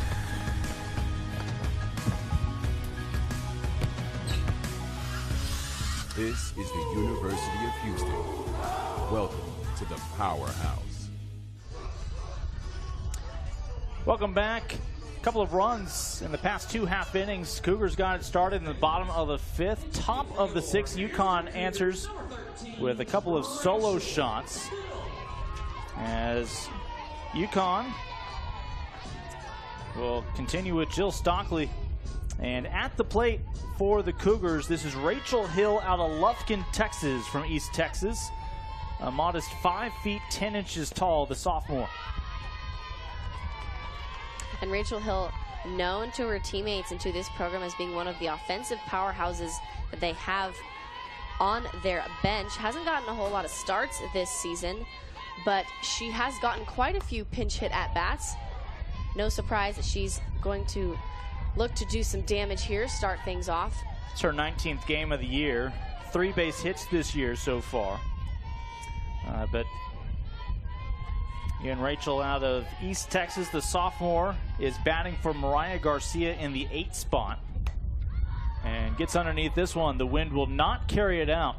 As Dahmen out there in center, no worries about it whatsoever. And I'm just looking around to make sure that was not a home run. No, that was definitely caught in the park. Okay. I've never seen a ball that apparently gets out of the ballpark and then manages to come down and bounce off the outfield wall. But somehow the law of physics allowed that to happen last half inning. Here's Brooke Vinoy.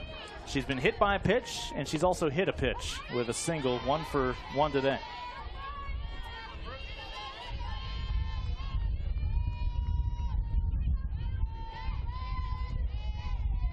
Brooke Vinoy back in her home playing catcher. Last year when she was a shortstop, she was not comfortable on the left side of the field. Felt very out of place being behind her pitcher as opposed to being the one a pitcher interacts with every single pitch. If you're going to be hit by a pitch, might as well be a changeup right in the kneecap. that's the one. Again, I think Vinoy has felt worse just simply being the backstop defensively. Oh, yeah. Absolutely. Second time today she's been hit by a pitch. She's now run the bases all 3 times. Here is Ariel James. And you see that off-speed repertoire. Jill Stockley still has batters now a 3rd time through the lineup with James. Guessing.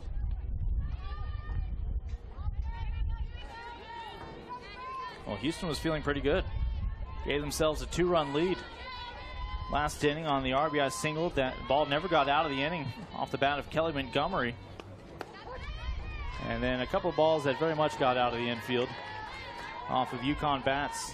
What was it that I was saying earlier this game, that softball's a fickle game, momentum can change on a dime? Yeah. Well, we were told they'd hit the reset button between games. It appeared they hit the reset button midway through the 5th inning. Well, either way, you have to tip your hat to this UConn offense, making adjustments, and they've made adjustments all game long, forcing Melanson to adjust, and she doesn't adjust quickly enough there. Shows her age a little bit.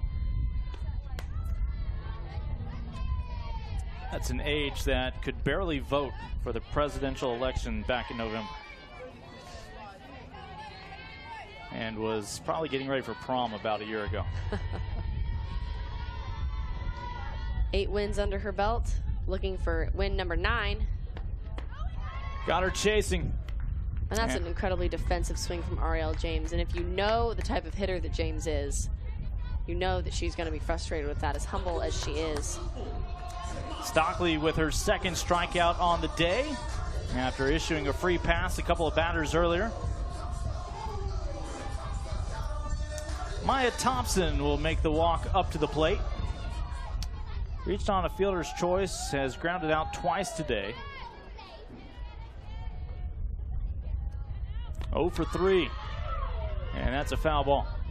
With great speed by Thomas out of the box, as Vinoy will have to retreat. And one of the things that's great about Thomas is that opposing defenses just don't know how to defend her. She is one of those tools that Coach Kristen Vesley loves to wield in her back pocket. She is so fast and is able to put the ball in play in so many different ways. She's 0 for 3 today. That's pretty uncharacteristic of number 24. Now in a hole, no balls, 2 strikes to Thomas, your number 2 hitter in the lineup for the Cougars. Biggest difference this year, Kristen Vesley says, is it's a group that everybody has bought in from day one. Now, they've had some injuries to force people to play new positions. 7 to 8 players who played meaningful number of games last year are back this year, but only 1 is playing the same position. And a great throw on the spot. And I tell you, if you ask the home plate umpire, he may have had a better vantage point at that. But Vinoy, they will say, is in there safely.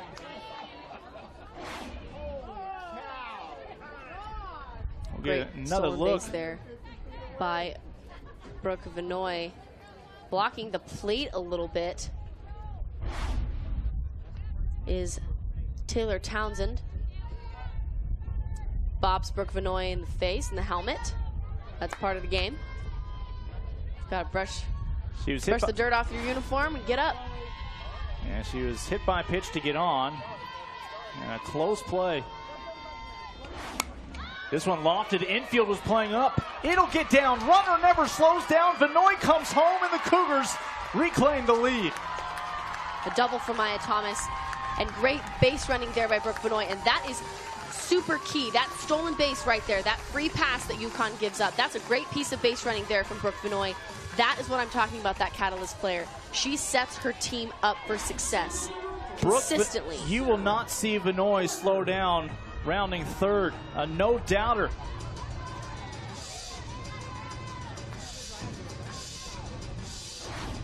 It's 3-2 Cougars. So 2 outs. Runner on second is Maya Thomas, and perhaps she'll be coming home. No, the stop sign goes up. And an extra 60 feet. Heads up by Thomas. Prompts the throw over. And Barker, after her single, is in scoring position as well. Speedy 9, Speedy 1, Speedy 2. Or Speedy 9, Speedy 2, Speedy 3, rather. A lot of speed. And Coach McIntyre is going to make her way out to the circle. Again, over 100 pitches today for Stockley. She surpassed 100 pitches last inning. Left it trailing 2-0, only to see the Cougars then give up 2 solo blasts as UConn made it a new ball game. And she is going to stay with Stockley in the circle with runners on third and second. Again, Cougars today have stranded 8 base runners, but managed to score a pair last inning. And one more here this inning with Brooke Vinoy coming home after being hit by a pitch. This is Shelby Miller, your cleanup hitter.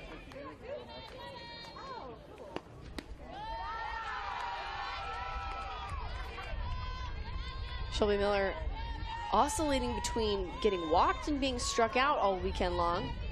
Has not had solid contact other than a couple well-hit foul balls. Not going to chase it. First base is open, but you have Savannah Hebner on deck. And 2 outs on the board, so looking to do some damage as soon as possible.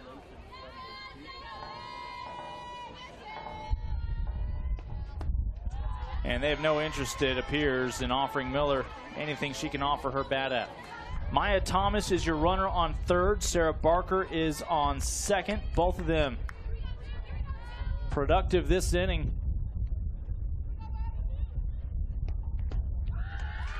And that is your good old-fashioned unintentional intentional walk, or intentional unintentional walk.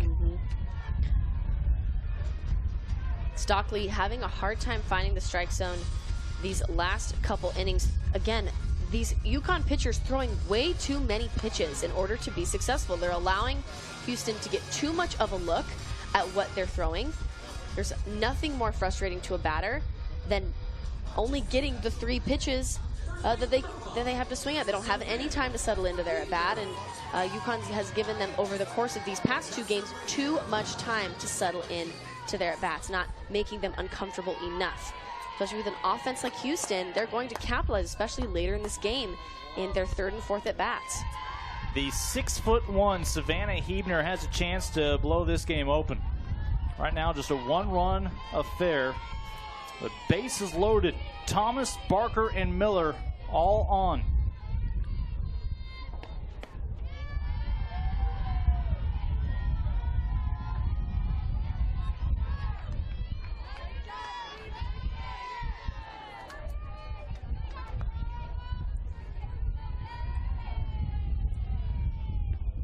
From Stockley, fired up the middle.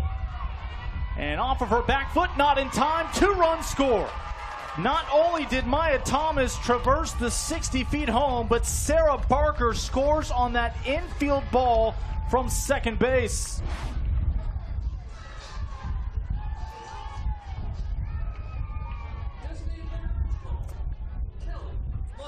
So right now, third base is your empty bag. It's a 3-run inning for the Cougars. Stockley and UConn not out of the jam just yet.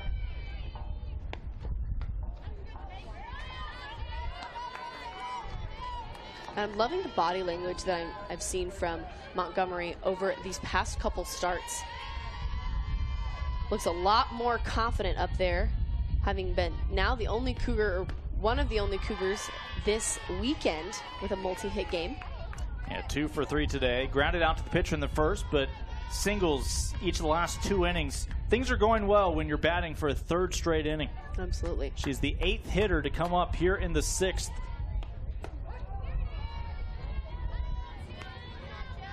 This inning began with the first out, a fly out to center off the bat of the pinch hitter Rachel Hill. Then Brooke Vanoy, hit by a pitch for a second time today, comes home to score from second when Maya Thomas had her RBI double. This one could be trouble. That one is going to be knocked down in center. And another run on the board. This time it's Shelby Miller able to come home on the RBI base hit from Kelly Montgomery. And you got to tip your hat there to number 12. 3 for 4 on the day, constantly contributing all game long. She has been lights out today. Some good base running over there from Savannah Heavner, was able to leg out over there to third. That's going to do it for Jill Stockley. Again, 126 pitches today. It was an even 2-2 affair coming into this, the bottom half of the 6th, but a 4 spot with 2 runners on the corner still for the Cougars. And we will see our second Husky take the circle here in just a moment.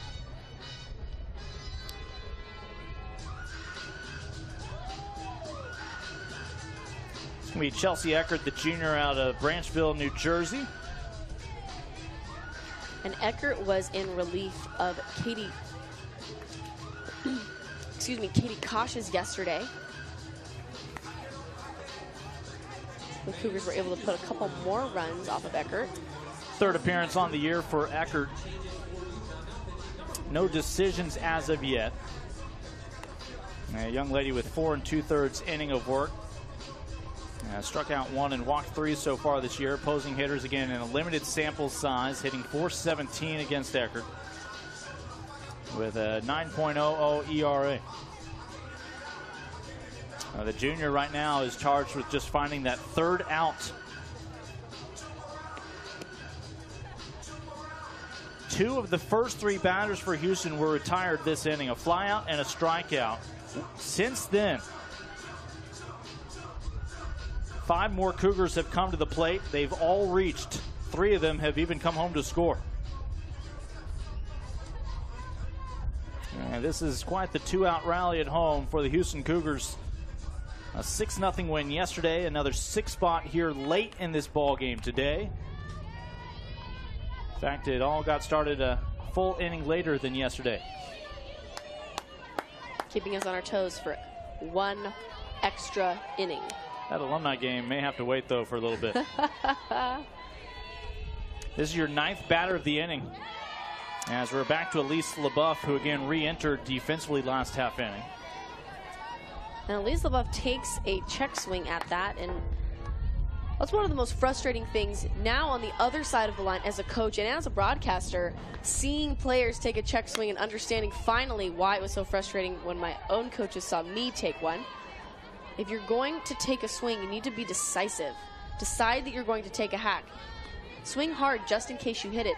but more importantly, don't get cheated out of any strike that's called against you. Make sure that you're taking the hacks that you deserve. As a result, 1 ball, 1 strike. Still 2 away. Runners on the corners.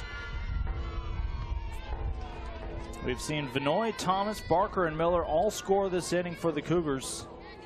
Barker and Miller have each scored twice now in the last 2 innings. And they only have 1 hit among those 4 plate appearances, 3 walks mixed in. Free passes finally caught up to UConn. You can't expect to continue giving a team like Houston free passes and them not to capitalize. It's happened before, but it doesn't happen often.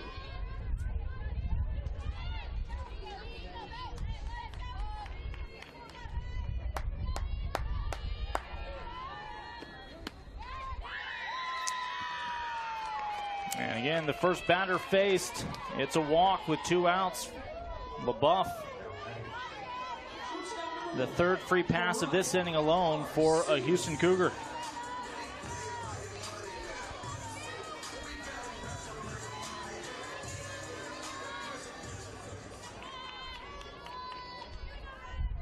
Now, Mariah Garcia has struggled this weekend thus far. And it is, in fact, Garcia. She's the 10th different batter we've seen this inning. They pinch hit for her with Rachel Hill, who flied out to center, but she re-enters here offensively. And let's see if there needs to be some paperwork done.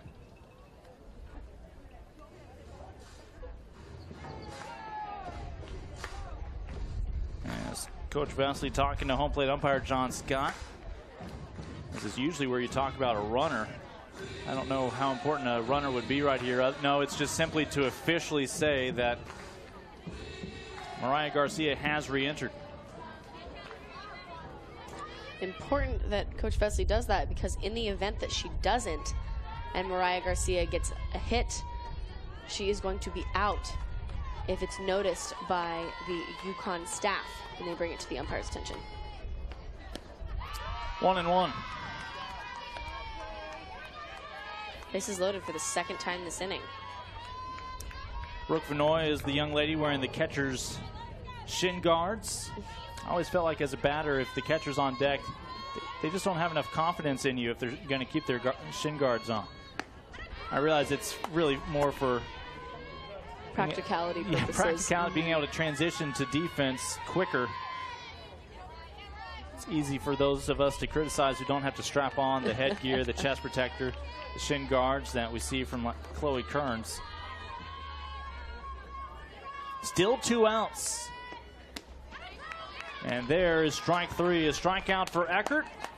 No additional runs come home, but 4 runs in the 6th for the Cougars. Break a 2-2 tie and give the Cougars their largest lead of the day. 10 Houston bats came to the plate. Time for us to transition back to the Huskies in the top half of the 7th, down to their final 3 outs. This is a classroom. This is a lab. This is a study break. This is family. This is our backyard. This is UConn. To discover your power, you have to innovate, inspire, be up for the challenge, have the drive to achieve and the vision to transform. To unleash your power, boldly forge ahead to a place where nothing holds you back.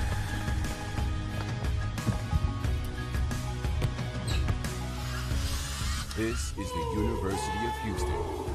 Welcome to the Powerhouse. Well, for a moment there, we didn't know if 7 innings was going to be enough today. It was a 2-2 ball game before the last half inning. The Cougars were able to plate 4. All of that part of a 2-out rally by Houston, where everybody got involved. We saw 10 different Cougars bats ultimately when it's all said and done, and a couple of UConn pitchers along the way. Well, still going strong. Melanson now still in contention for another win here in her young freshman career. She has tied a career high, 8 strikeouts. And for UConn, this is Devin Casaza,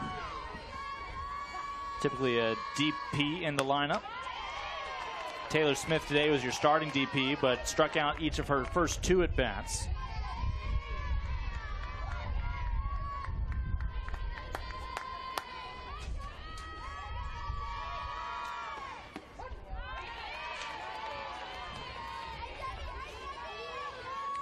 Casaza this year making her 29th appearance, batting .222 on this season with 4 home runs, 10 RBI. Just needs to get on base and give her teammates a chance to help chip away.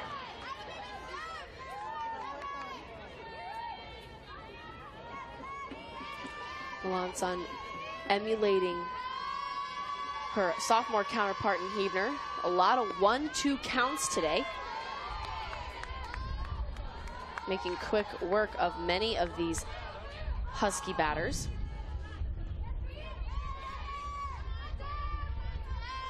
Looking for that 8th strikeout. And she'll get it. That's a new career high now for Melanson. It actually got her 8th strikeout to end the last inning. That's number 9 for the freshman. Back-to-back strikeouts. Remember, she had 4 in a row spanning from the first to the second inning. A brilliant start. Here's Kiwi McDaniel, who's had some highlights in the infield defensively, trying to get on base for the first time today.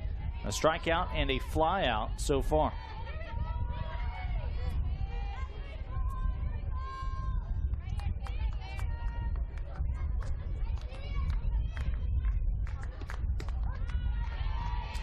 And the freshman's going right at her. You can't give up a big inning if you go right at these batters in terms of, it's not going to be simply a walk after another walk accumulating. Well, what helps too is that all game long, this game can go a lot differently. Melanson has done a great job of striking batters out and keeping her defense focused with her lower pitch counts. However, she is not winning this ball game in the same fashion if she doesn't have the defense that has made some stellar plays behind her. Folks, a reminder here on the American Digital Network, stay tuned upon the conclusion of this ball game as Sydney will be joined by the victorious head coach as well as one of our key players from the game. And that could be in a half inning or that could be in another 14 innings. It's up to the Huskies. A line drive into the glove of James will now put the Cougars 1 out away from taking the weekend series. Still not ruling out a 21-inning game here today.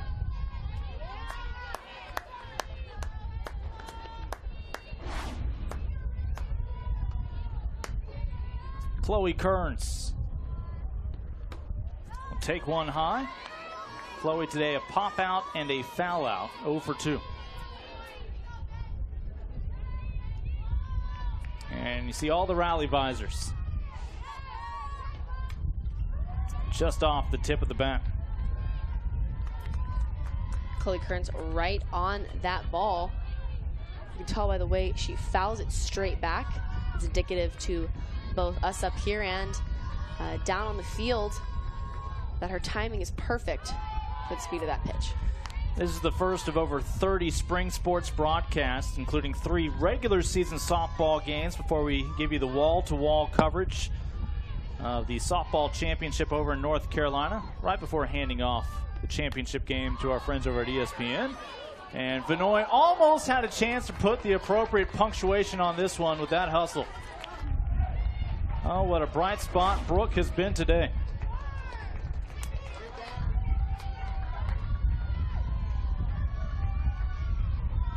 Needs to go get that shortstop glove she wore last year.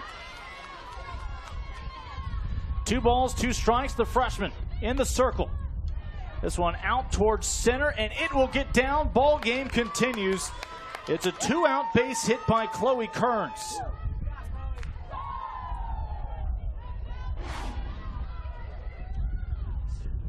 Not a particularly well hit ball, but again, a little bit of a miscommunication because both Mariah Garcia and Sarah Barker slowed down as opposed to one of them going full speed for that ball. in moments like this, where your pitcher has pitched lights out, you don't want her to have to throw any extra pitches. She's clearly earned this win. Now they need to shut the door behind them, and that includes the defense continuing to play lights out. UConn's going to have a pinch hitter here. Emma Stanley, the junior out of Santa Clara, California, will be batting in place of Ashley Dahman, today's center fielder, who is 0 for 2. Stanley would love to prolong this. Of course, Allie Hernandez is on deck. She had the first of 2 home runs last inning for UConn to make it a 2-2 ball game at the time.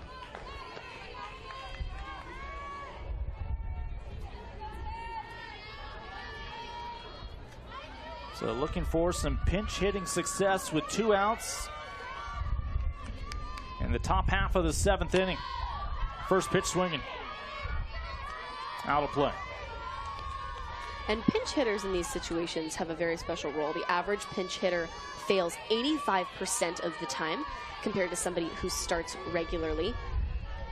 So their at-bats, their experience in taking an inexpensive at-bat, rather, is going to be a lot more important.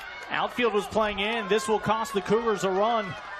Coming home, Vinoy was desperate for a throw to the plate, but the Cougars will stay conservative. They had a 4-run cushion. It's down to 3 now, but there's your pinch hit double for Stanley. That's a beautiful piece of hitting there by number 20. Stanley gets a hold of every piece of that ball. I thought that ball might have been out with the wind blowing out, but hits the middle part of the outfield fence. Megan Gibson-Lopton decided to go out and talk to her freshman hurler. And talking to her hurler, because remember what happened when Allie Hernandez came up just last inning to lead off the 6th. She had that solo blast to make it a 2-1 ball game off the freshman. We'd have another home run from Carly Cutler later in that inning. Cutler's been fantastic this series, now with 3 base hits over the last 2 days. If Cutler comes up this inning, then you're in trouble. I would not want to face Cutler. She's not up for another 4 spots. So let's focus on Allie Hernandez. 1 for 2 today. It was a big one. The home run gave UConn its first run of the series this weekend in Houston. But you just noted the freshman Molassen had the luxury of talking to a former All-American and Megan Gibson-Lofton, former standout at A&M.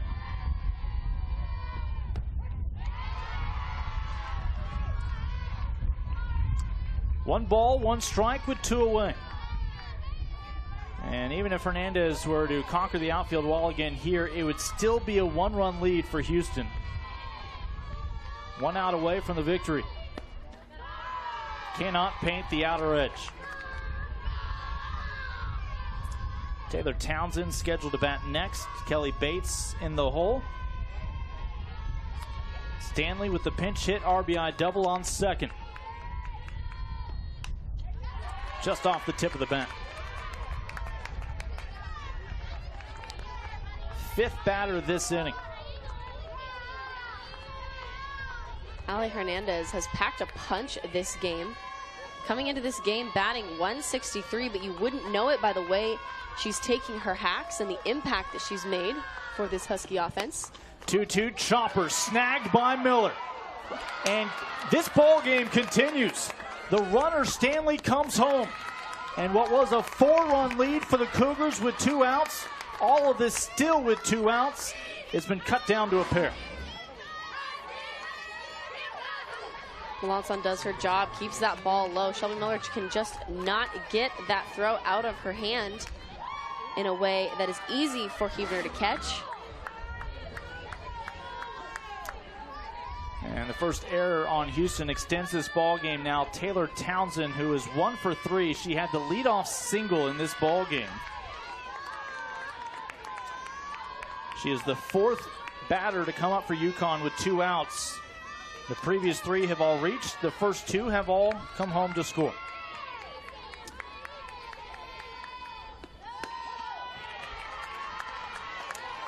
In these moments, it can often feel like that last out is a little bit elusive, especially right now for the Cougars. Melanson just passing that 100 pitch threshold at 103. Good outside pitch. Count goes to 2-1 though. This late in the game, we usually see Brooke Vanoy really working behind her pitcher in these moments. A little bit tired there, does not frame the ball, does not beat the ball to the spot, as a lot of catchers like to say. Townsend is at the plate representing the tying run. She must reach to keep this ball game going.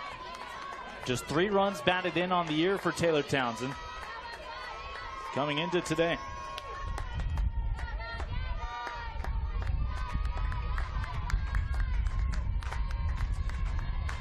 The 2-2.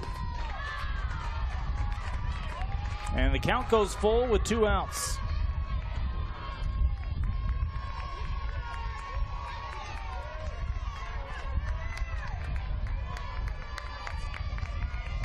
Already 2 Huskies have scored here in the top of the 7th with 2 away. This one a line towards the gap in right center. It gets down. And they are going to be conservative. I say that with the runner on third, almost ending the game, trying to take second, but called safe. But my attention was on Ali Hernandez. They threw up a stop sign, and it's the smart decision to hold Hernandez. You don't need the final out at home if that is not the game-tying run. That's true. My question is, I don't understand in what moment. I mean, Elise LaBeouf makes a great play. She snatches that ball right off of the wall, turns around, fires it to Mariah Garcia, and Mariah Garcia makes a lackluster tag. And that could have been out number 3. And now instead, we have runners in scoring position with the winning run at the plate. That's Kelly Bates. A go-ahead run potentially standing there at the plate. A big cut. Bates is now the 5th Husky to come up to the plate with 2 outs. The first 2 batters were retired, a strikeout and an infield lineout. Bates 1 for 3 today, is now in a hole 0-2. So remember, an infield error helped extend this ball game, and then a moment ago, a well hit what we thought would be a single, but Townsend able to stretch it into a double. Puts 2 in scoring position. Now the numbers are on Houston's side here. Kelly Bates is already 1 for 3 today, coming into this game hitting .253. Shortstop Garcia calls everybody away, and when it's all said and done, the Cougars hang on to take the first 2 games of this weekend series, improving to 4-1 in play here in the American. A 6-4 victory for the Houston Cougars. They'll play again tomorrow before the Huskies head back to Storrs, and midweek this week, they'll actually play their first game on campus in their backyard. Folks, we'll take a break. When we come back, Sydney will be joined by the victorious head coach of the Houston Cougars in her first year, Kristen Vesley, and one of our key players in today's victory. This is a classroom. This is a lab. This is a study break. This is family. This is our backyard. This is UConn. To discover your power, you have to innovate, inspire, be up for the challenge, have the drive to achieve and the vision to transform. To unleash your power, boldly forge ahead to a place where nothing holds you back.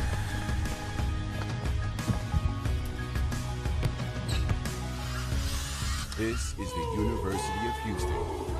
Welcome to the Powerhouse. Well, Tristan Lawson, the freshman, came into this ballgame with an 8-6 record, a 2.41 ERA, and when it's all said and done, a brilliant outing by the freshman, including a new career high, 9 strikeouts. Cougars never trailed in this one. Remember, they spotted their freshman hurler a 2-run lead after 5. UConn got their bats going, answering with 2 solo blasts over the outfield wall in the top of the 6th.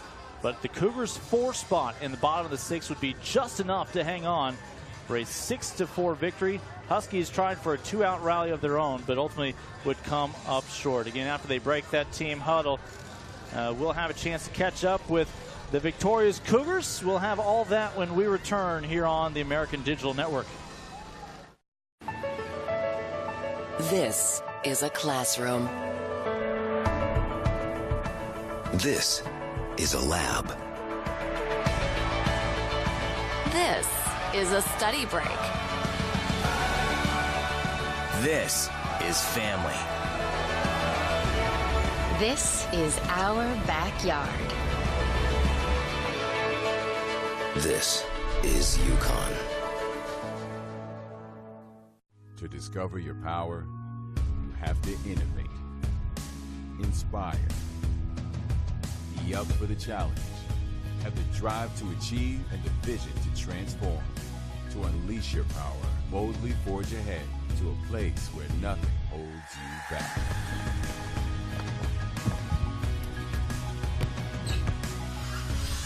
This is the University of Houston. Welcome to the Powerhouse. This is a classroom. This is a lab. This is a study break. This is family.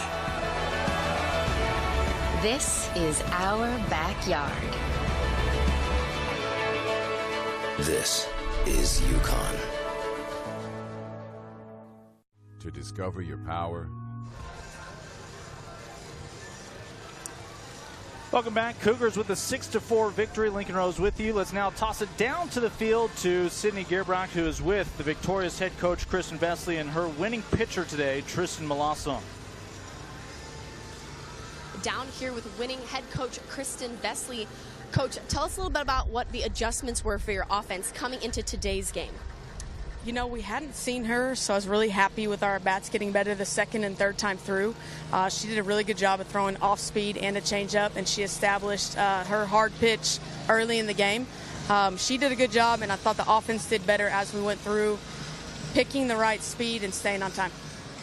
And tell us a little bit about what was it. You were frustrated a little bit yesterday because the girls were having a hard time executing earlier in the game. What was the conversation that was had mid-game that kind of turned things around?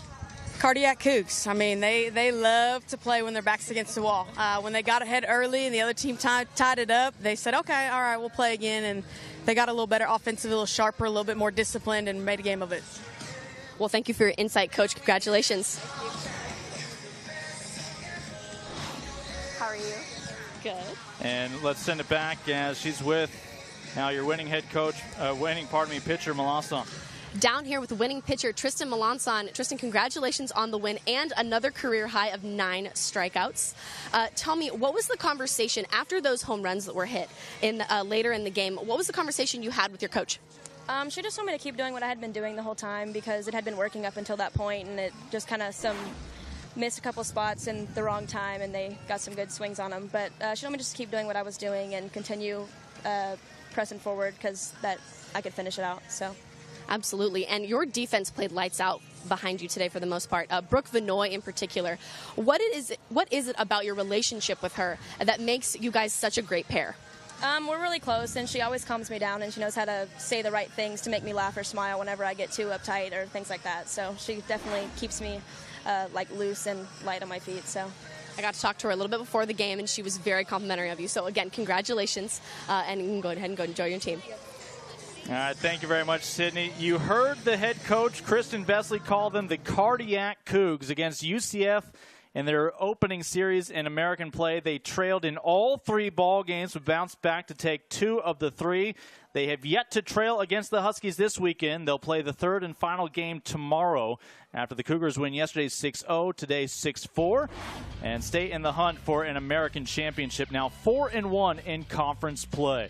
6-4 your final. Houston able to pick up the victory. Brooke Vinoy flashing some leather along the way. For Sydney Gearbrock, I'm Lincoln Rose. A big thank you to our ADN production crew. They were here early to set up. They'll be breaking down late just in time for the alumni game to get underway here in H-Town.